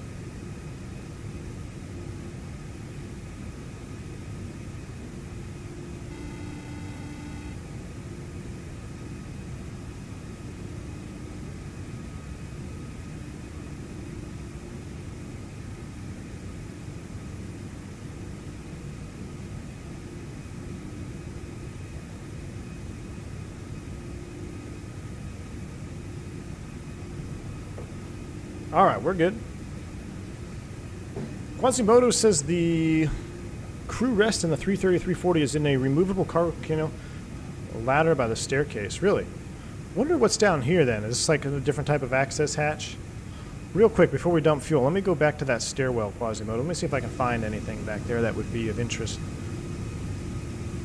Matt says, when I was on a 320 Neo a few weeks ago, I was thinking this sounds just like fly-by-wire. Yep. Oh, man. Boris and the fly-by-wire sounds are out of this world, man.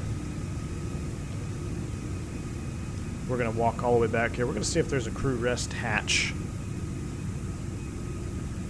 Elias 01, what are my thoughts on the Phoenix? Hey, man, I'm super pumped for the Phoenix. I think it will be an airplane that gets me into Microsoft Flight Sim a little bit more regularly. But as of right now, it's hard to ignore the beauty and the awesomeness of the airplanes coming to the X-Plane 11. We just have our 340, the Q400s around the corner, the 742 just released.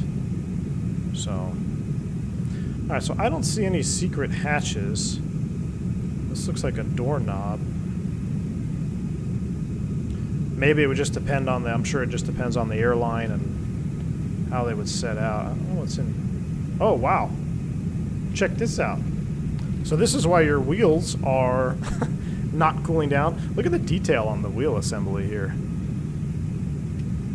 Look at that. They're actually slightly rotating in the cabin, or in the wheel well.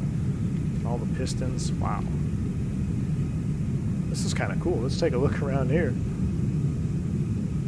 Look at this. Oh, my ears. That scared the crap out of me. Sorry, guys. Here's your brake fans. We won't go down there. No stowaways. Pretty good detail. Here's your compression strut right there. It looks good. And you could do a gear inspection. That's pretty cool. Can we skip forward to the cargo? Kind of going through the airplane right now.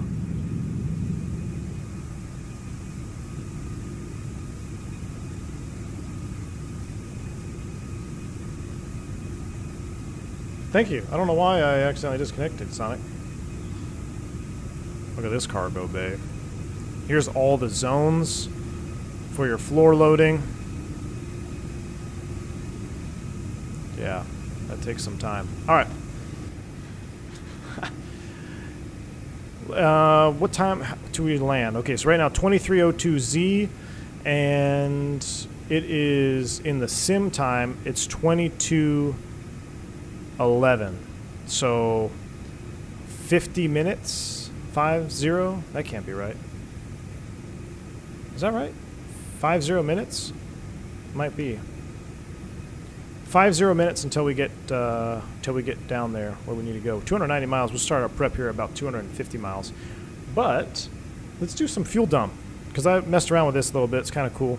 Let's make sure we have the fuel to dump first. Okay, we got an hour extra gas. So we're going to set this up here. Bruce, or Bricebert, excuse me. Thank you for the $5 donation, sir. I've heard if you stand at the rear of the 340 and look down on the fuselage, you can see the curvature of the Earth. That's a good one. Bryce, thank you so much for your support, man. It feels that way. It is that long. It really is. All right, guys. You want to dump some fuel for the hell of it? Because it's fun. So right now, I pulled up my fuel prediction page. And you could see we're landing with 7 point. That's our min. That's our 30-minute min. So I actually want a little bit more than that. How about 8.0 for final time? That's 32. Wow, what's 45 minutes? Oh, no. Oh, shoot, now I screwed it up. What if I want 60 minutes? Can't do it that way.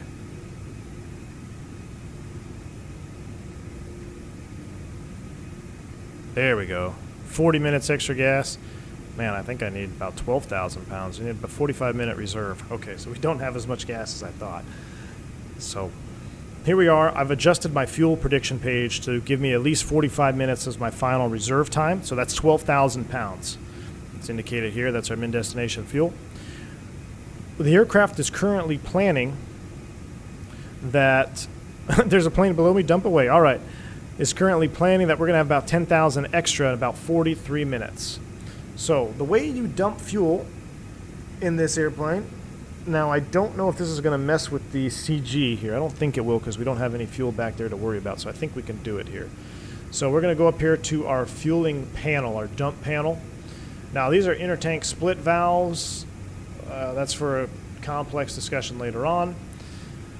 But what we're going to do before we dump fuel, I wonder if I should turn the ignition on just to be safe. I'm going to do it just to be safe. All right, I'm going to go ahead and turn engine ignition on. And I'm going to pull out our arm switch. So now we're going to arm the fuel jettison. And to dump the fuel, we actually have to press two switches that are guarded. That is recoverable, obviously, so you can turn it off. Go ahead and activate. Now we should...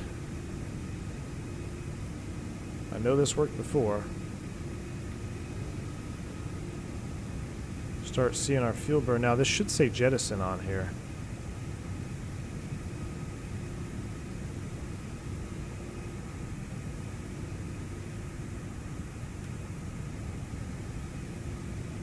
Now I know this worked before. Maybe we found another bug, or maybe I'm doing something incorrect. Oh, fuel on board, jettison, gross weight. Do I have to put in what I want to jettison? What if I just want to jettison 5,000? Is that what I have to do? No. Oh, gross weight. Gross weight is 532.5. So what if I wanted to go to 528.0? Ah, crap. I think I'm missing a step now.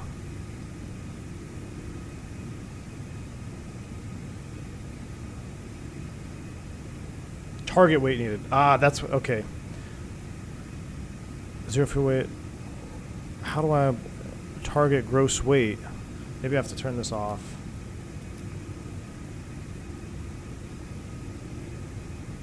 Jettison gross weight.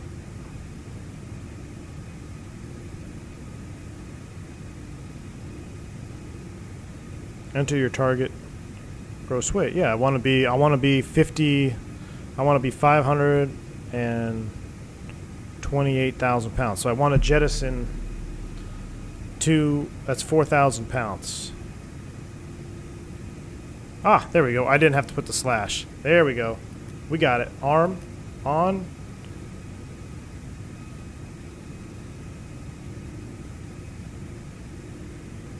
Now this should say jettison.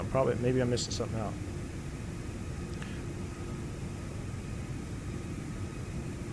Yeah, without the slash. Thank you, Garudin. Thank you. I didn't need the slash. Are we dumping now? 3120. I think we are. No?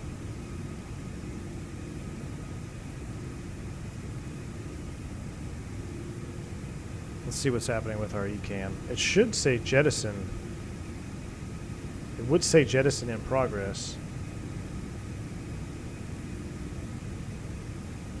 Maybe it is dumping. So the jettison particle effect, I did ask Toliss about a jettison particle effect, which should be coming right out of this nozzle here, that they are going to implement that in the future. Right now it's not currently implemented,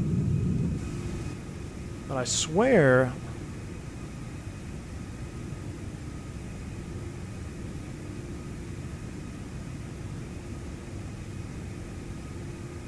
I had it before. Oh, oops. Sorry. Swap those around. Now it should... I'm missing something. I know I'm missing something.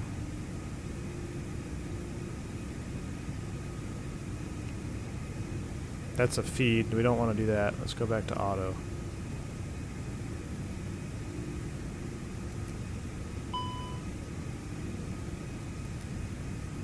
This is the tail tank.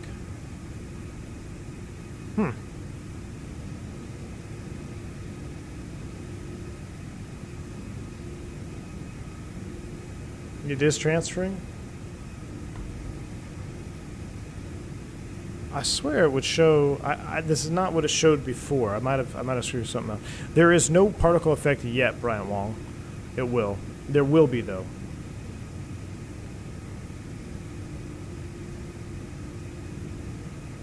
Usually it's max landing weight.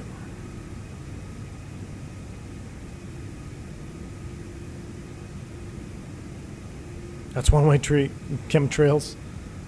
I'm trying to... I must be doing something. Maybe I can't jettison with this low of fuel.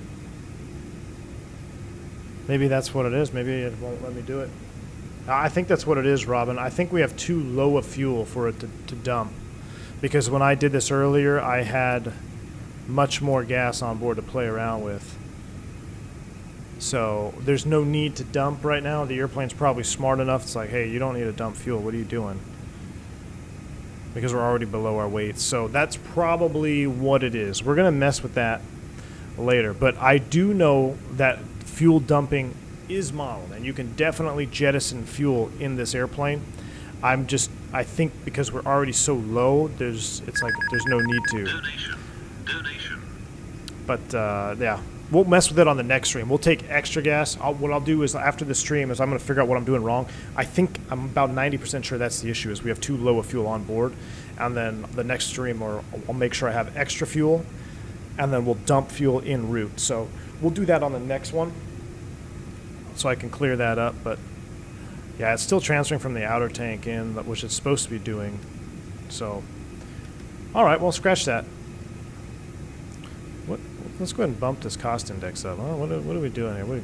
8.1? What are we at? 8320? Oops. What do we got for 99? What are you going to give me?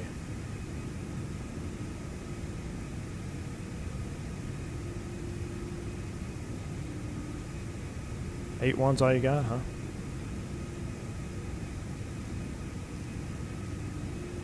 8.5? Yes, please. Let's see what this does to our fuel. We got about 40-something minutes, right? We're 48. We're down to 40. It's going to burn a little bit more gas. Do an 8.5 Mach.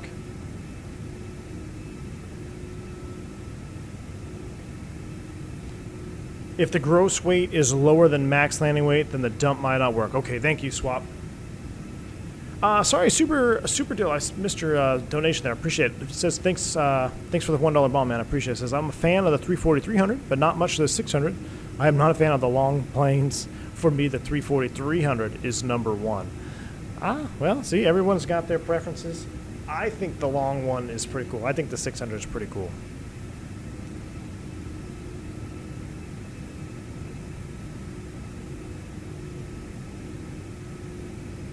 Quasimodo, really?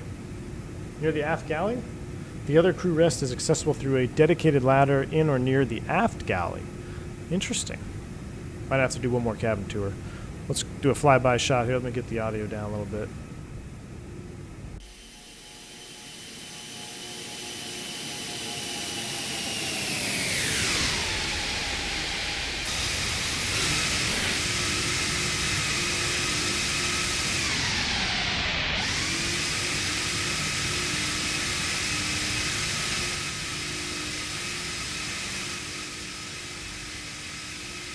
Still a beautiful plane. Vedic, thank you for the $5 super chat, sir. He says, glad you're back in action, everyone. Doing my flight training for PPL. Any advice? Thank you. Vedic, thank you so much for your $5 donation. I appreciate the support. My advice, if you're just going through your PPL training right now, is enjoy your training. Don't get too caught up in, how do I word this? don't overload yourself mentally. Okay, it's gonna feel like you're trying to drink water from a fire hose when you first get started, especially on your PPL. So there's gonna be times where you're gonna need to just kind of mentally take yourself back a little bit and remind yourself to enjoy your training, right? You're supposed to enjoy the experience going through your PPL. So while it may seem overwhelming at first, know it's going to get better and just enjoy it. Enjoy it, man. And show up prepared. That's a huge thing. It's so, you know, some people might think it's so overused, but you'd be surprised at a lot of students, you know, especially in the PPL realm, is they don't show up prepared. If you're going to do a flight lesson the next day and you have certain maneuvers and procedures you got to do, go through them either in the simulator in X-Plane the day before or the night before, or just sit there and do what we call chair fly and just go through mentally what you need to do for that next day's flight. And number one, it's going to save you money because you're going to have less lessons to repeat. But number two, it's really going to help you when it comes to your preparedness, and your instructor will definitely know. So your training will be so much smoother if you prepare mentally the night before and remind yourself to enjoy your training. So don't get overwhelmed. You can dump fuel if above 800 or 8,800 pounds. Max says you can dump fuel if above 8,800 pounds. If the fuel is above 8,800?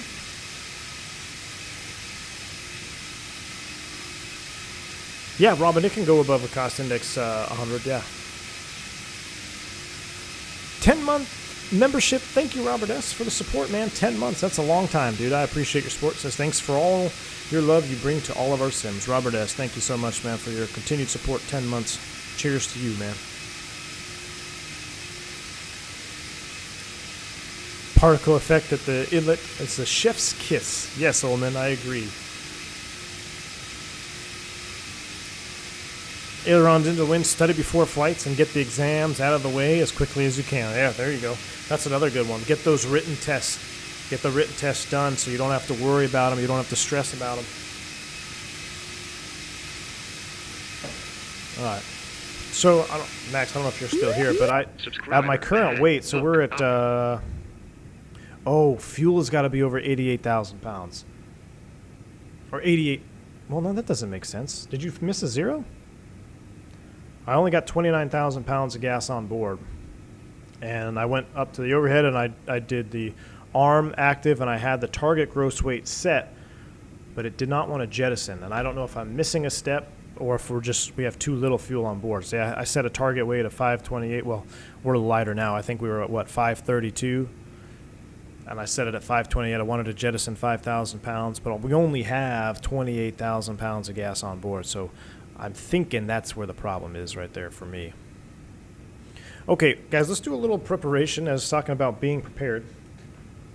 Oh, Max says all inner tanks need to have more than 8,800 pounds each tank. Okay. So, yeah, we simply just don't have enough gas on board. Let's, where was my fuel page? Oh, come on, there it is. Duh. So, yeah, we are below. We are below those numbers, so we don't have enough fuel to dump, unfortunately. We're going to dump it on the next stream, though. We will do a fuel dump on the next stream. Coming at you. All right, so we do need to prepare, like I was talking about, for this airport. I've never flown into it. All I did was make sure the scenery worked. RJFK. And we're setting up for the 3-4, I believe. Airport 10-9 page. What do we got down there for winds? Doesn't have any ATIS information. But we're set up for the 3-4 ILS. It's a 9,800-foot runway. I believe it's about 1,000 feet AGL, right? Elevation 859. Andrew Holman, welcome to Commercial Pilot, sir. Thank you so much for joining the channel. Exclamation point, welcome for your new perks, man. Glad to have you on board.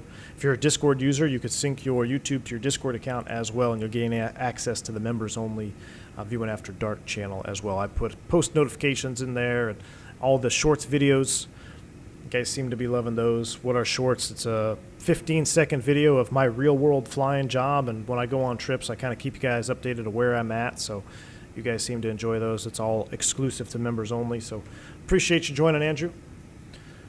All right, so we're set up for 3-4. Let's look at the ILS here. My landings in this airplane have been a little bit rough. I'm not going to lie. I'm not going to sugarcoat it. I just want to. I don't want to flare, I want to flare too late, is what I should say.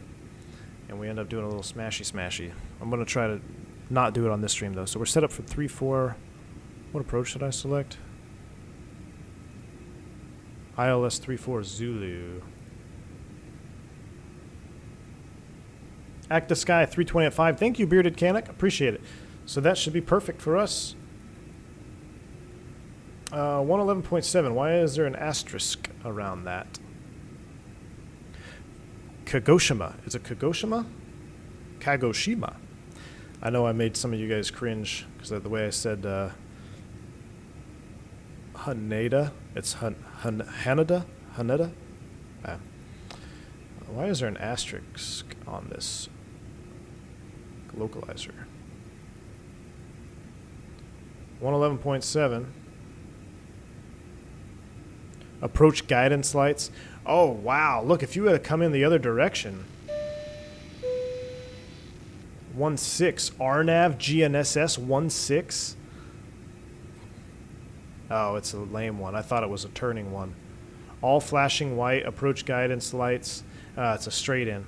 I was hoping that it would be a RNP where you come in, kind of like the checkerboard approach. But no, we'll just set up for the ILS then. I saw this, I got excited. So apparently there's something over there they don't want you to fly into. Big terrain here.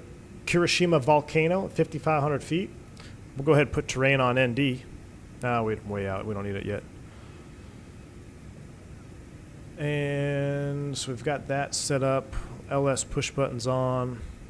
Let's go to our perf page. Descent. For descent, let's keep it up. Let's do 80 and 300. Yeah, I know. We'll do 80 and 330 in the descent. How's that? Out of range. Okay, 320 then. 80, 320 in the descent. QNH down there. Let me pull up Active Sky weather. That's not Active Sky. Where are you?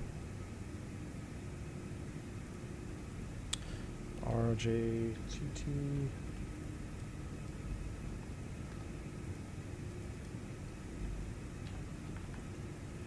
Forgot to put this in here. Let me pull up the briefing. Estimated, 320 at 5 with a 1020 QNH. 1020 is set. 320 at 5 knots. Temperature of 16 degrees. Cool. Close that out of the way. Victor, welcome to Private Pilot, sir. Welcome on board. Glad to have you on the channel, sir. MDA for the straight-in ILS is 1059. 1059 set. We got our barrow up there, MDA. Beautiful. Fuel, we got 39 minutes extra gas. Secondary, we'll just go ahead and copy the active, and then we could send for landing data as well, but we'll go ahead and stick with FMS1. That looks good. That looks good. Clear the message off this one here. Let's go back outside and enjoy the view for a little bit before we get busy.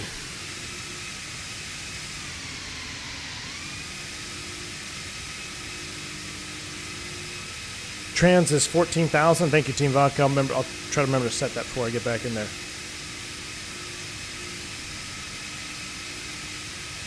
Kirishima reminds me of an old Imperial Japanese and Navy battleship. Sounds like it.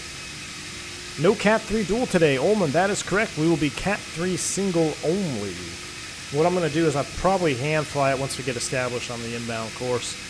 This airplane, I will say, when the 321 first came out from Toliss, everybody, the main question I got personally was, well, how does it fly differently than the 319? Why should I get the Toliss 321 over the 319? And there were multiple reasons. I said you got the Neo coming out, obviously in the future. There's a couple of differences, but not much. But what I said a lot was that the handling characteristics of the 321 were definitely noticeably different than the 319, just like they are in the real life. That is one thing that I think Toliss really nailed when I looked at the 19 and the 21. I said, yeah, it's an Airbus, it's pretty much the same thing, small differences, but the handling characteristics are definitely different, and that's distinctively different in real life. And I noticed that transition in the sim when I flew both airplanes. So that was kind of my big point I would make when I flew the 321. People would ask me, well, why should I get the 321? Because you could feel the momentum, the mass. You could tell you were flying a 321, even though the cockpit was exactly the same. If I put you in the sim and I put you in the 321, I said, okay, do steep turns, do a circuit, and land. And I put you in the 319, you would know which one is which just by the handling characteristics. Sonic Jensen, welcome to Commercial Pilot! ! Welcome. Glad to have you on board as well. So, the 340 being a gigantic aircraft as is, it definitely hand flies like a gigantic aircraft. I mean, you feel, I've never flown a 340, never flown a 340-600, but I would imagine that it flies or feels very similar to what Toliss has modeled. Now, it's very interesting when you think about it, because the Airbus being fly-by-wire, in theory, they should all fly exactly the same, right? Because of fly-by-wire, you got your roll rate, or it's, G-load and roll rate. Yeah, G-load and roll rate, geez. About time for me to go back to recurrent. So, theoretically, if you move the side stick, it's going to feel the same. Now, while the airplane is going to do the same commands, being fly-by-wire, you will still feel the mass and the inertia of the aircraft being different, even though the flight control computers and the flight control laws are doing the same thing from airplane to airplane. So I can tell you of just a brief summary. A brief would be like, imagine flying a 321 times 5. Like the feeling you get flying the 321 in X-plane, multiply that inertia and mass feeling by 5. That's kind of where you're sitting at with the 340-600. It does feel significantly different. The way it responds, just the way you go through a departure. If you're doing kind of like the departure we hand flew out on this one here, where you had that steep right turn right off the bat, you can feel the inertia of the airplane wanting to come around that turn. So they've done a fine job with the flight characteristics. Again, I've never flown the 340, but as a real-world pilot who's got thousands of hours in the Airbus, it is believable to me. So if it's believable to me, I'd imagine it would be believable to you as well. So, let's see. Thank you for all the new subscribers as well. I saw a couple subscribers pop on there, so glad to have you all on board. Top of descent vodka? Uh-oh. Just about, sir. Thank you for calling that out. We are just about top of descent. I should have pulled up the star. What are we on? We are on the SIMAS North RNAV arrival. Oh, it's not. Well, we're going to go ahead and set 2800 for now. Man, that's low. I'm going to set 2800. That way we can start down about 10 prior. Or excuse me, about 5 prior. So I guess we're south arrival. Or maybe we're east. Let's see. No, that's not us. What did I load up here?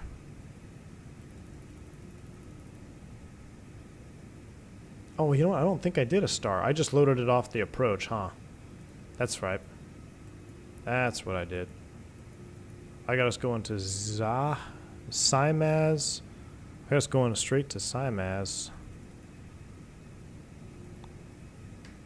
3300. Let me go plan mode, constraints. Let's take a look at this.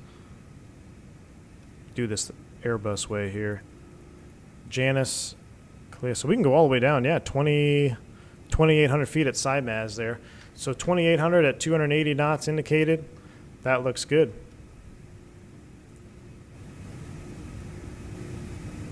Get our volume back up. Is the data link modeled? Not yet, but I did see in the Toliss Discord that the CPDLC will be modeled in the future. It's on the Toliss Discord. I'm going to go perf, 3 miles. Let's go ahead and start down. Push you in. Mock descent. We'll go ahead and manage up. Come over here to our TCAS. We'll put you in below mode. So you could see the pages here. You know, they got an ATSU page, AOC. I'd like to be able to get weather. It says work in progress. So they're working on it. It would be really cool to have this page working. If they get this, oh, it's the Siamese East or Siamese East. Thank you. I'll pull it up. So definitely would be cool to see some of these working. They're in progress. So hopefully, I don't have the official the official answer for you, but from what I can tell here, it says work in progress. So I could only assume that it's something they plan to include in the future, at least for now. Siamese East departure. Let me pull that up. Or I'm sorry, East arrival. The only one I didn't look at. Oh yeah, I'm coming from the east. I don't know why I was thinking I was coming from the north. So on this one, Siamese is actually, yeah, 2,800 feet, 2 knots. Beautiful.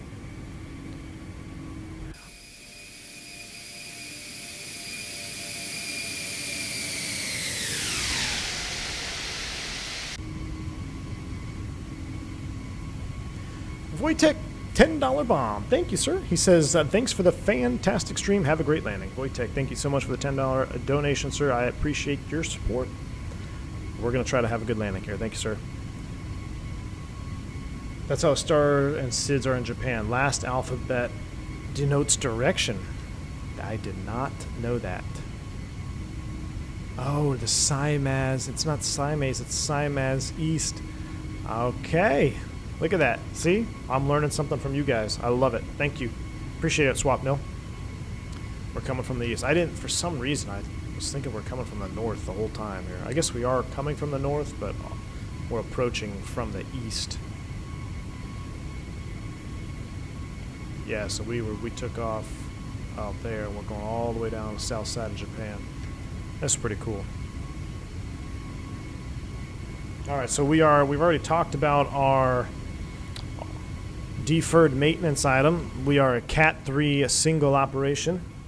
Probably turn it off, hand fly it once we're established inbound. I'm going to try to flare before smashing into the ground.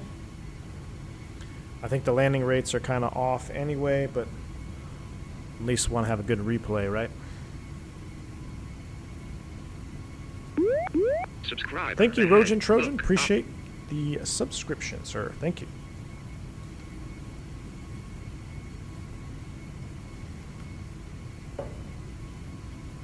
Man, we've held 380 viewers in and out of 400 on this whole flight.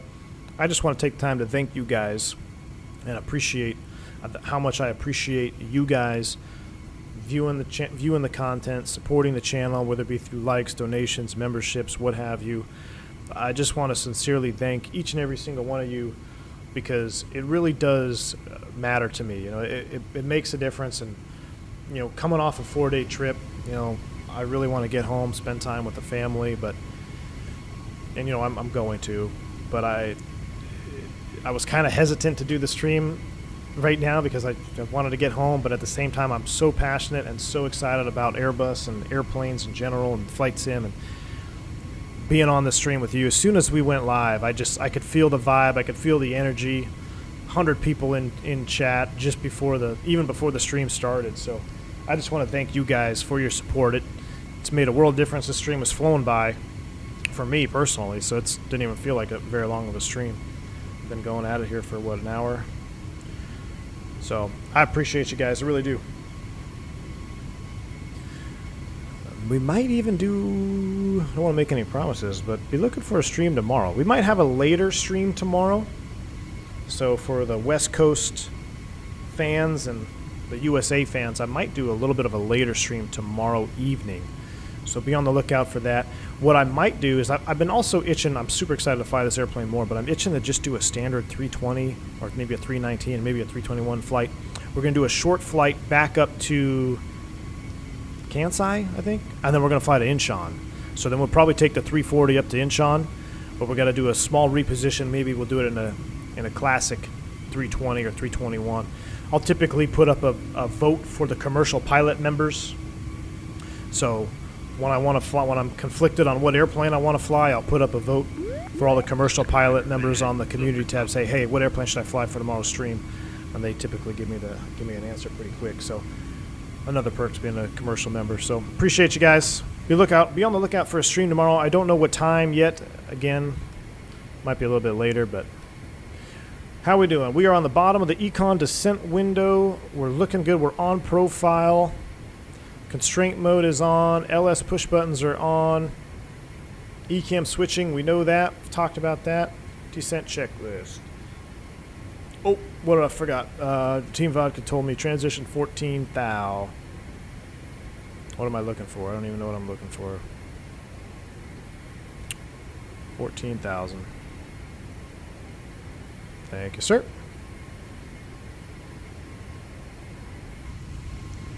Jumbo coming in with a $10 bomb. Thank you, sir. He says from one North Texan to another. Thanks for all you do, Captain. Jumbo AG. Thank you, sir, for the $10 bomb. I appreciate it very much. Texas in the house. I'll represent, sir. Yeah, North Texas. It's a beautiful day. I think we might go to the pumpkin patch, or go to a pumpkin patch later this afternoon. So appreciate it. Thank you, Jumbo. Dougal McTavish. I won't hold it against you doing a late stream, man. Yeah, thanks, Dougal, for hanging around, man. Yeah, the late nights. I saw you pop in the other night. Well, I think was I watching the Blue Experience? Saw your name come across that. I'm like, man, Dougal, it's super late. But I was driving. I couldn't be interactive in chat. But hope all is well with you, Dougal. Hope you're doing good, buddy. Miss Jungle says, I will definitely hold a late stream against you. Well, Miss Jungles, I don't have an excuse for you. You should be... You guys go to... Jungly was notorious for getting off super early. I remember when we were all flying, Jungly would always get off early.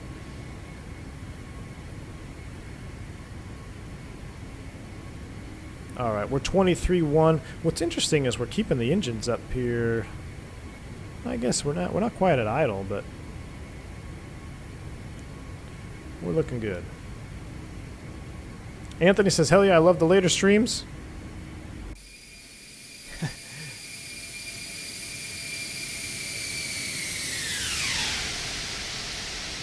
That's a beauty.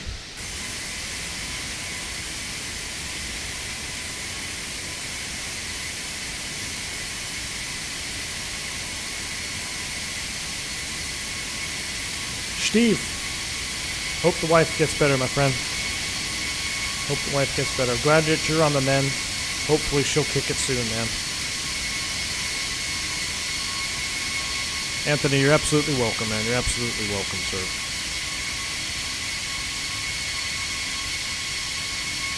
Gosh, I just love the way the 340 looks, you know. That nose. I think I would take this. If I had to pick one long-haul Airbus to fly, as much as I love the way the 350 looks too, how can you turn down 4 engines? I think I'd definitely go 340. Gustavo says, I have a miserable meeting in 10 minutes. I'm sorry to hear it, bud.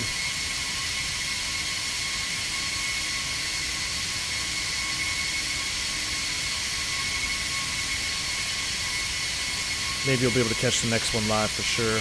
I don't think I see now on the ground, and it'll be close. You might see the landing. I don't think so though. RJBB tomorrow, is that? I'm terrible with the identifiers, Wojtek. RJBB, is that? Let me look it up. Oh shoot, what am I trying to do here?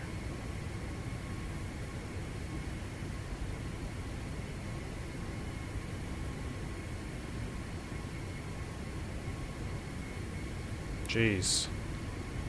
Sim much? Kansai, yes. Kansai?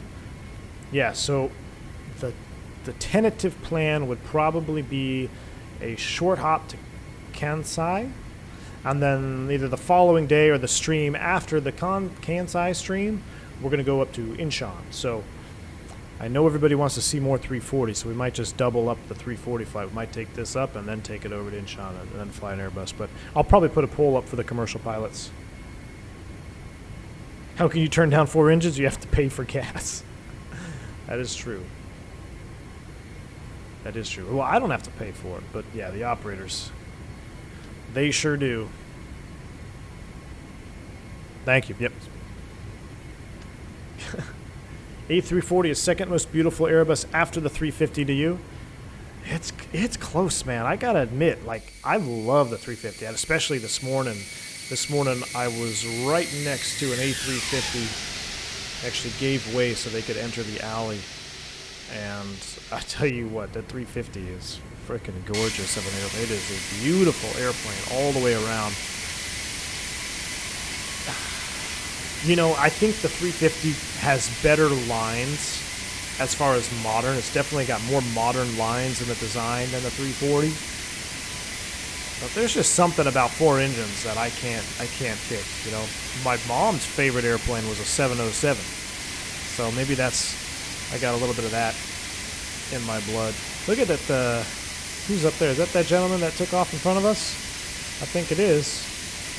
ANA 625. That's awesome. Oh, no, it's a KLM. KLM 17 Alpha. Congo line. I might have to slow down. I might be eating them up here.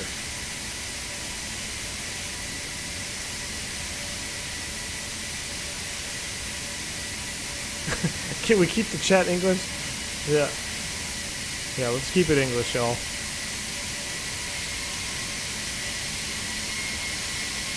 E-tops.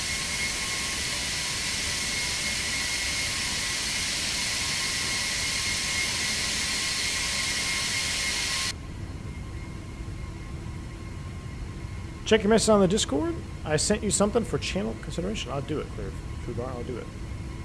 Uh-oh. I have like 4 text messages from the wife. What did I miss?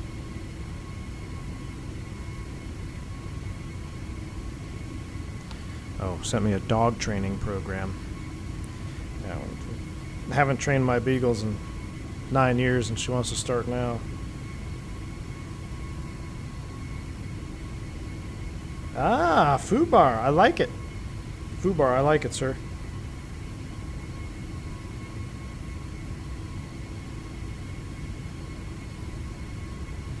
I like it, sir.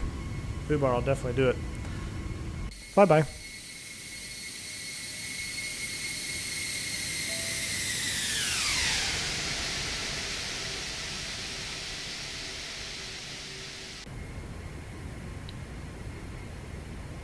Alright, here we go. Let's start paying attention. There's 14,000. What did we set up for? 1020 on the QNH. We'll go ahead and pop you out. 1020 set.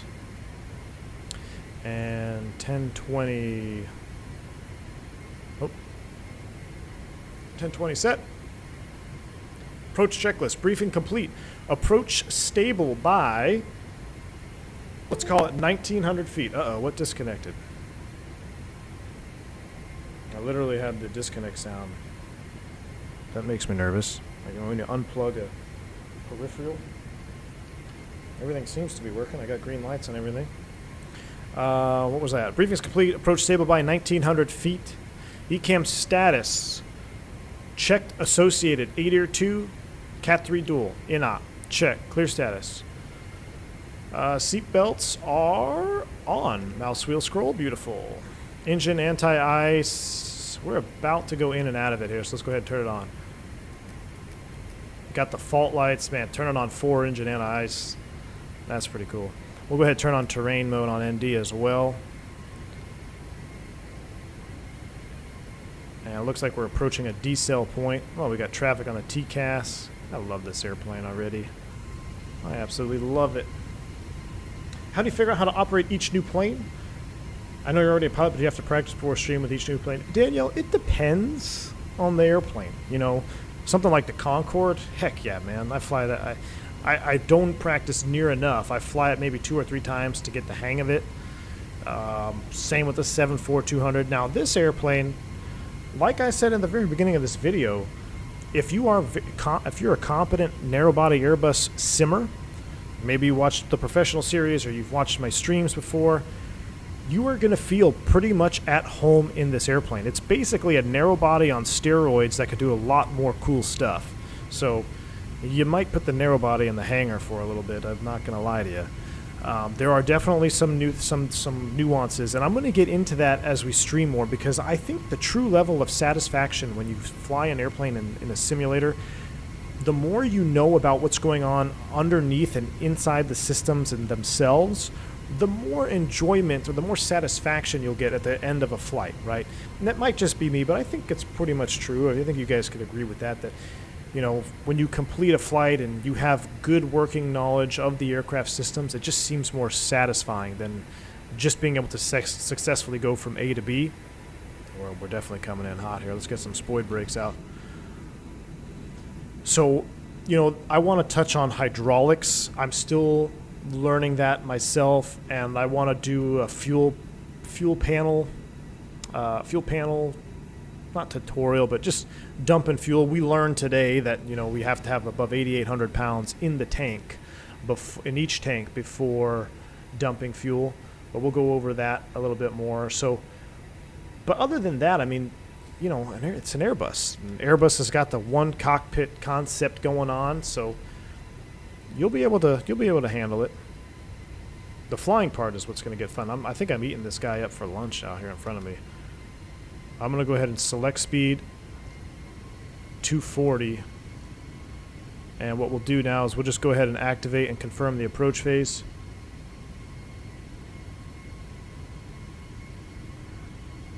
He's 2,000 feet below me, Niels. I think that's why.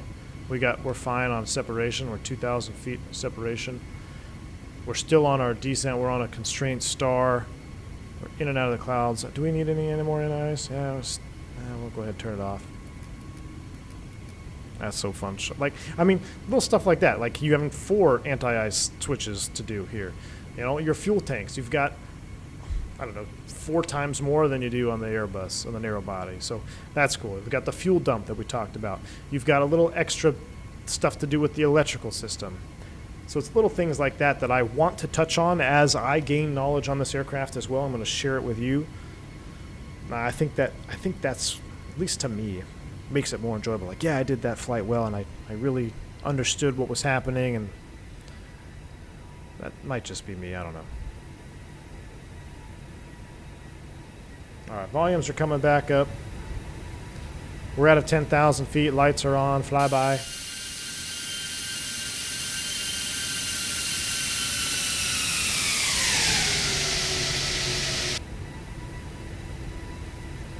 E-tops, you're right, man. Looks like we're going to enter another cloud layer here, so we'll go ahead and go. Love seeing the fault lights there. All the members, if you watched that short video I just put out, you saw the same fault light illuminate when the valve is in transit in the real airplane. So I thought that's why I did that. That was kind of neat. You can actually see what it really looks like. Tyler Smith, I can say with about 85% confidence, your 7.6 is going to be sitting in the hangar for a little bit when you get this airplane. It's just got that Airbus comfort and that A310 vibe, I guess. You know, it's got the modern Airbus comfort and warm fuzzies, but at the same time, you get a little bit of that old school A310 metal meets the road type vibe as well. Fubar says, I agree. Flying the bus has become so much more enjoyable thanks to the stuff we learned from you. Fubar, thank you, man. I appreciate that. Could you single engine taxi this? I believe it's 2, Steve. I was looking at a couple of those procedures just before the stream, and I couldn't nail down exactly which one was correct. I think I was crossing a 300 and a 600. But yes, it is a 2-engine taxi. Now, or you can do a 2-engine taxi as long as you're below a certain weight, so you can actually move the airplane.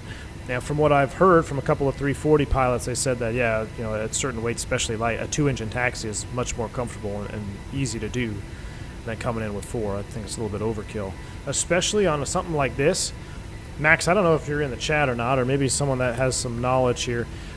Can I, if I wanted to do a 2-engine taxi in and shut down 2 engines, I know I got to keep 2 running. I'd almost think I'd keep 1 and 2 running and shut down 3 and 4. That would be a little bit of an asymmetric problem, though, with trying to taxi around, I would imagine. Maybe 2 and 3, keep them on. What's the hydraulic? So the hydraulic layout in the Dash 300 is different than the 600. So 2 and 3, this is blue and yellow. I think I'm going to shut down 1 and 4 on the taxi, and we'll see how it does. I could be wrong. CSTR, that is constraint. That means there's a constraint. So right here, our constraint is 230 knots and 4,100 feet, or at or above 4,100. So the actual constraint that you'll see on the FMA is in reference to 4,100. So if the airplane was descending below 4,100, it would go out constraint star, which means it's going to capture 4,100. Now, if it's on a good path, on a good true VNAV, which this one is, it shouldn't have to level at 4,100. It should keep a nice rate of descent going. But we do need to slow down here, so we're going to pull back to 230. And it looks like we're out of the icing conditions. We'll go ahead and kill the engine anti-ice.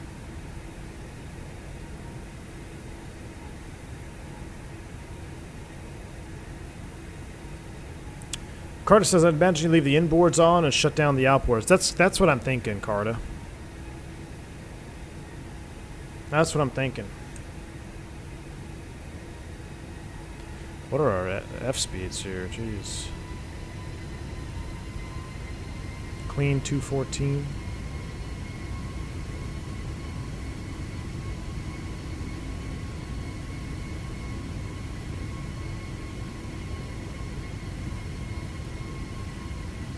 Can I turn the terrain down? Look at that. See, I can turn the terrain way down. Because I want to give this guy a little bit extra room, I'm going to slow down a little bit more here. I'm actually going to come back to... Let's do 200, and we're below VFE 1, so we'll go ahead and extend flaps to 1. Let me get a good slat view here. Yeah, just like the narrow body, we got slats coming out. 2-engine taxi is recommended on 1 and 4 for green. Thank you, Deboff. Okay. 1 and 4 for green hydraulic brake and steering. Thank you, sir.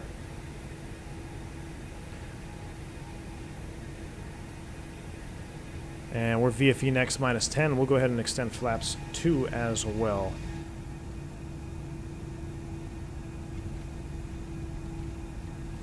Wojtek coming in with another $10 super chat. Thank you, sir. He says, on behalf of Top Sky Virtual Airlines, thank you for presenting the long-anticipated A340. Wojtek, thank you so much for another $10 donation. Appreciate that, sir. Glad you enjoyed the presentation. There will be much more to come this week, so stay tuned, my friend. Thank you. Now we're getting a little bit high on profile because I started to slow down. Let's go ahead and arm the approach.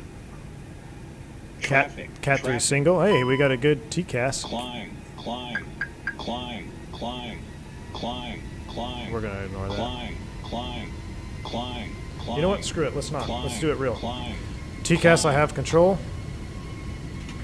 Kagoshima, much faster again. Autopilot off. Flight director's off. Traffic, traffic. Climb, climb, climb, climb. Flight director Clear off. of conflict. Clear of conflict. Okay, let's go ahead and level.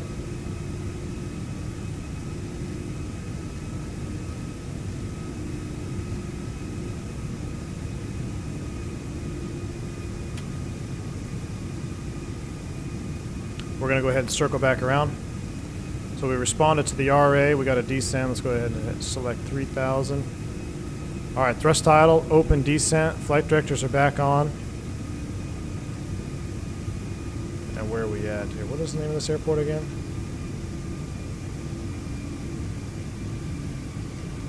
And Kagoshima traffic. Bourbon 1 heavy responding to an RA just outside of Raimo.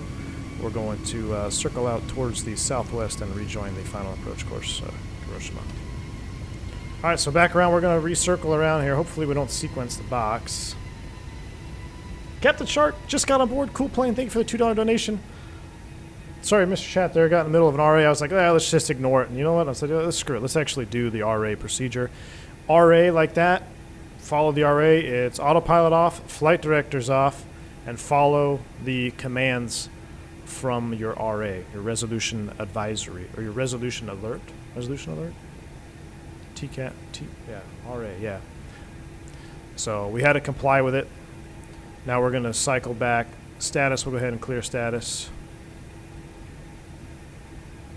We'll take it down to 3,000. We got to make sure we don't hit the volcano over here.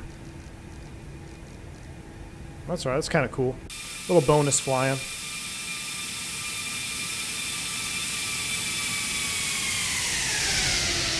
Dimitri, what's up, man? It says, hey, boss. Just took some time off my next meeting at work to come and watch the landing. Monday mornings are hectic at work. Dimitri, welcome to the stream, dude. Well, we are just about to do our ILS approach here. We had to respond to that RA, so we're going to cycle back out here outside the final approach fix, and then we'll come back in. So SIMAS was 2,800. Probably should reload the approach is what I should do. Let's go 180.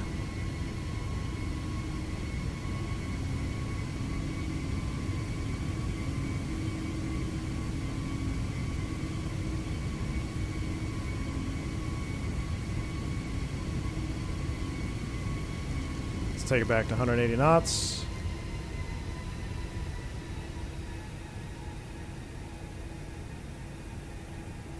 Yep, that was a TCAS. That was definitely a TCAS. This is really cool, though, flying out here around all this terrain. Oh, look at this view. Where is it? Getting ready to go by the volcano. Not a go-around. It was a TCAS. We responded to a TCAS.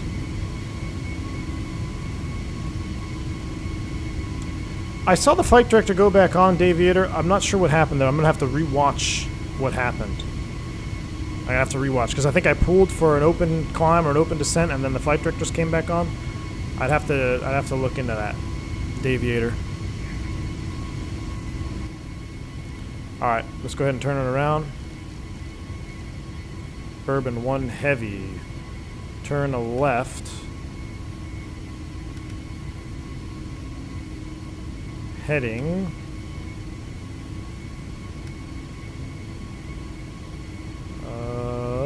of 070, intercept the localizer. Left turn 070 around the localizer. Bourbon 1 heavy. Bourbon 1 heavy, clear to land. Go ahead and turn our lights on. Back around we go. At or below 2,500 for RIMO, so we'll go ahead and dial in 2,500. Pull, thrust idle, open descent. No traffic add-on, just VATSIM. It was real traffic, real live traffic. That was somebody I was getting too close to them. You can see here they landed, but I was getting too close to them on that descent all the way down. So we broke off the approach. We were doing a great job, looks like the airplane was. Cabin pressure low, differential pressure. Expect high cabin rate. Oh, we got ahead of, on our descent, we got ahead of the cabin.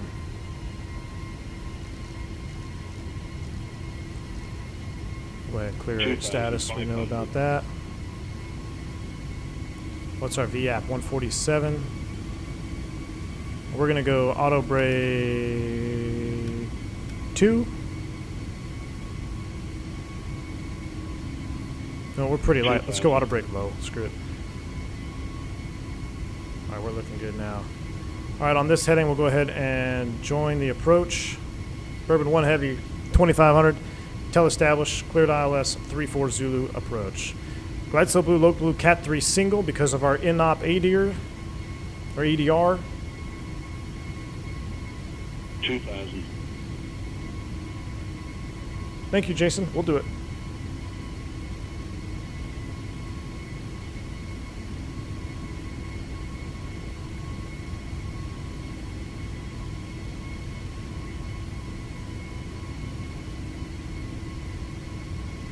Goodbye, Jason.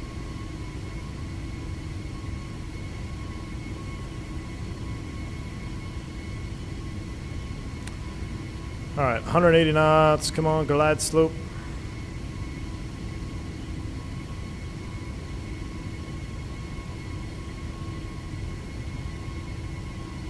blue any minute now.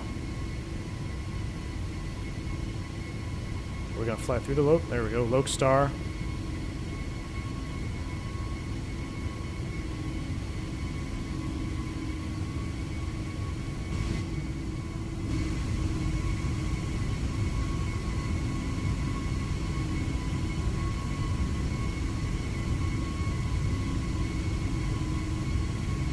Love it, man. I love flying. Just seeing those big 4 pods out there. They're so much better than the little hairdryer engines, too. The little hairdryer 330s or 300. Man. These just look so much better, don't they?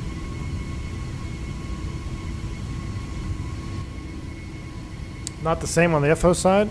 Oh, shoot. It should have synced. Thank you. 1020 set. Alright, as soon as we capture the glide slope, we're going to manage it up, gear down, and configure full. We got to be stable above 1800. It's going to be tight. Let's go ahead and dial it back a little bit. How about 165?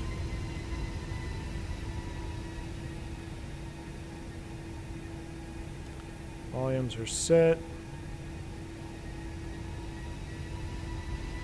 Flaps 3.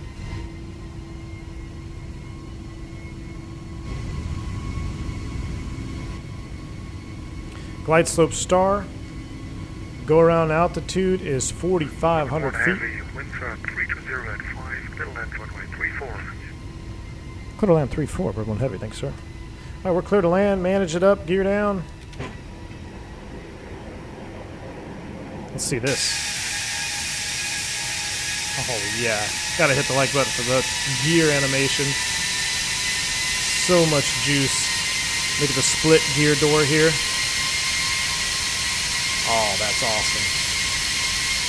And they all close at the same time. Beautiful. Small details. 1,000 feet. Let's go ahead and get the full down. Let's go ahead and do this. Yes, sir. Cabin check. Landing check is cabin crew advised. Auto thrust speed. ECAM memo. Landing all green. Landing check is complete. We are clear to land. 1,800 feet stable. All right. Enjoy the landing, y'all. Yeah, that fuel flow is insane here. All right. I'm going to go ahead and disconnect you. I gotta bind that. Forgot to bind it. Alright. Subscriber. Hopefully I don't smash it. Never once landed at this airport. Just installed the scenery. I think the runway's long enough. It's like 9,000. Should be plenty good.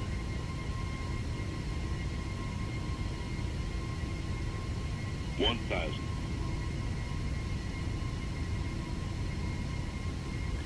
This is actually a really nice scenery here. I'm liking this. Terrain. Yeah. Terrain. 500. 100 above. 400. 300. Landing.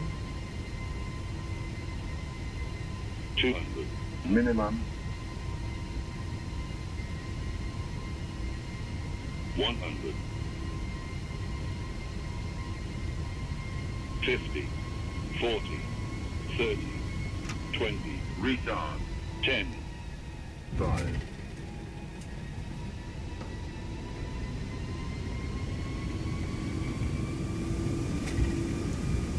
Reverse green. Missed the spoiler call. Reverse green. We're decelling. 70 knots. We'll take the next one. Manual braking. Manual braking. 297. I'll take that. 56 feet above the threshold. 1 foot from center line. Nav ADR fault. We know about that. Check. Clear. Ladies and gentlemen, welcome to Kagoshima. Sorry about that. All right, let's go taxi cam on.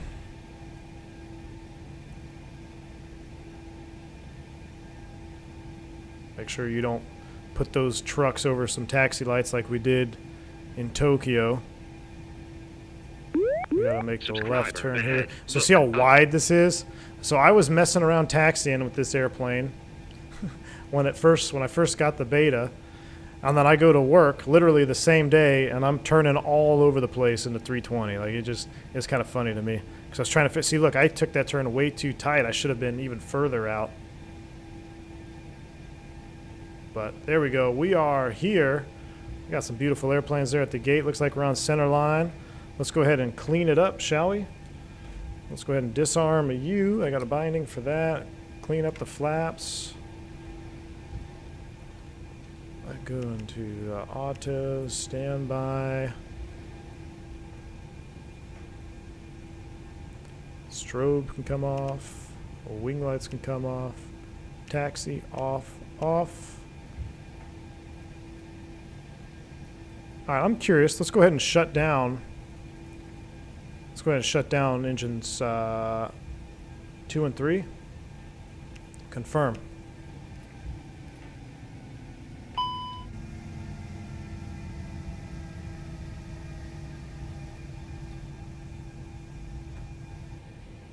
All right, 2 and 3 secured. Let's take this one here. Nice, easy.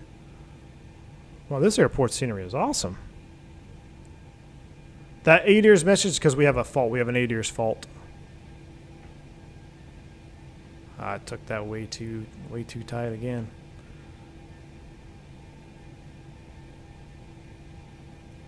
All right, I can see. Go ahead, kill the taxi light. I know I'm off center line, but I got to center up the trucks here.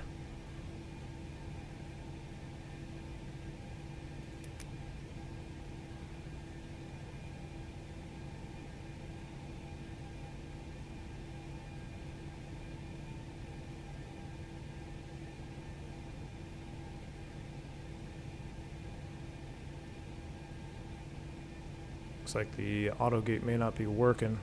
Where are we at? A little bit further. Well, look at that taxi cam right on line. Hey, a little Embraer E-Jet there. 2+3 blue electric pump. Oh, I should have had that up. Subscriber ahead. Thanks. I figured there was something I probably should have turned on. Is that close enough? I think that's close enough. Yeah, we're right on the line there. Brakes set. So I should have turned on the blue electric, which is, oh, right here. Nope. Really? Blue electric should have been on. There we go. So that should have been, oh, that would have got rid of that fault too. So let's take a look at that real quick before we shut her down. Matter of fact, let me do this. Let me go external power, and I'm going to put hydraulics on. We're going to pull this out. We're going to go external power on. So in the taxiing, guys, just like when we shut down 2 in the Airbus, when we turn on the yellow electric, we needed the blue electric pump on. So you can see it depressurized. Look at that. So very nice model. Look at that. The modeling there builds pressure. Love to see that. Absolutely love to see that. Okay, so we made a mistake, but we're here now. So let's go ahead and... we are on ground power. Yes, we are. Let's go ahead and kill engines 1 and 4. Subscriber ahead. Look up. Look at that. Listen to that spool down, huh? That's not bad at all.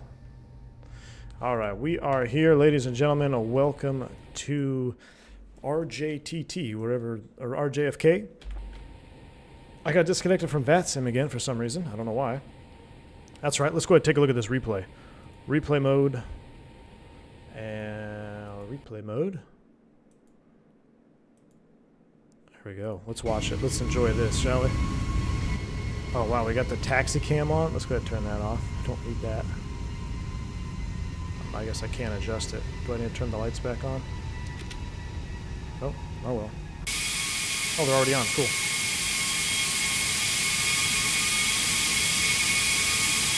Look at that.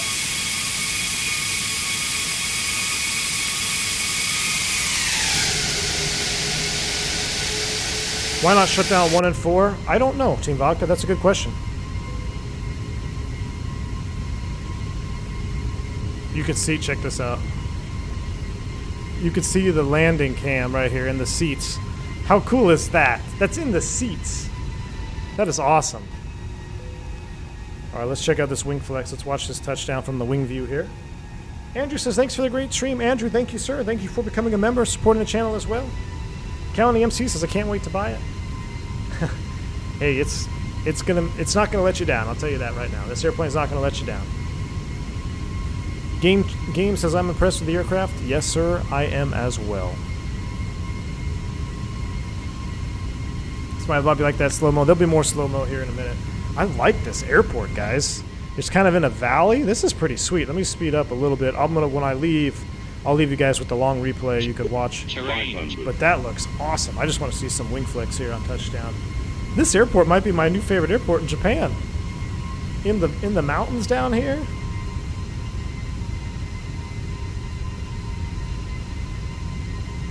And this is a free scenery too. I just got it off the org forums there. I think there's only one for it, but... Alright, let's check this out and we'll watch the outside view.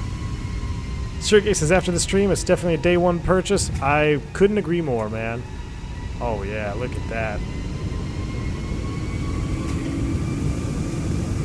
Yes, sir. The volcano in the background.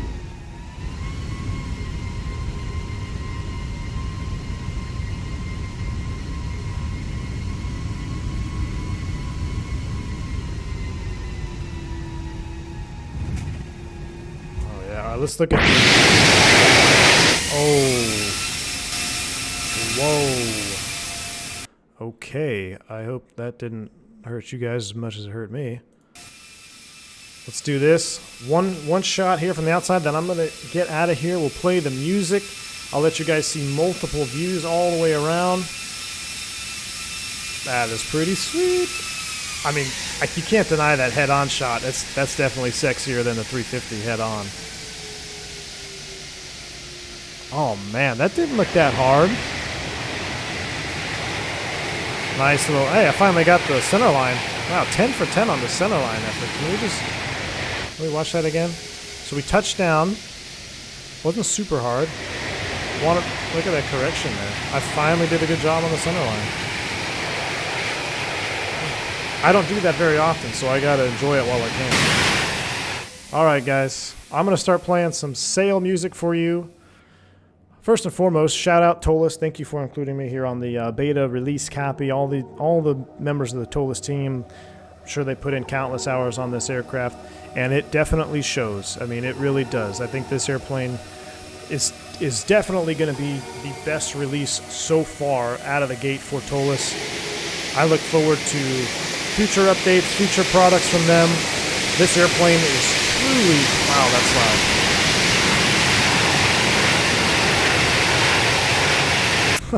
Truly is special, and it's going to fit that long haul niche we've all been wanting. So shout out to Toliss. Thank you for including me on this beta release. All the mods, thank you for being here and chat with me today. Sponsors, new members, thank you very much for joining the channel, supporting the channel. Can't thank you guys enough. Everyone else just hanging out, I appreciate you guys as well. Hit the like button for me before you head out of here. Until next time, guys. Careful of your ears on the replay sounds. Hopefully tomorrow we have a little bit of a later stream. Make sure you're subscribed, notifications on. Until then, stay safe, stay healthy. I am V1. See ya.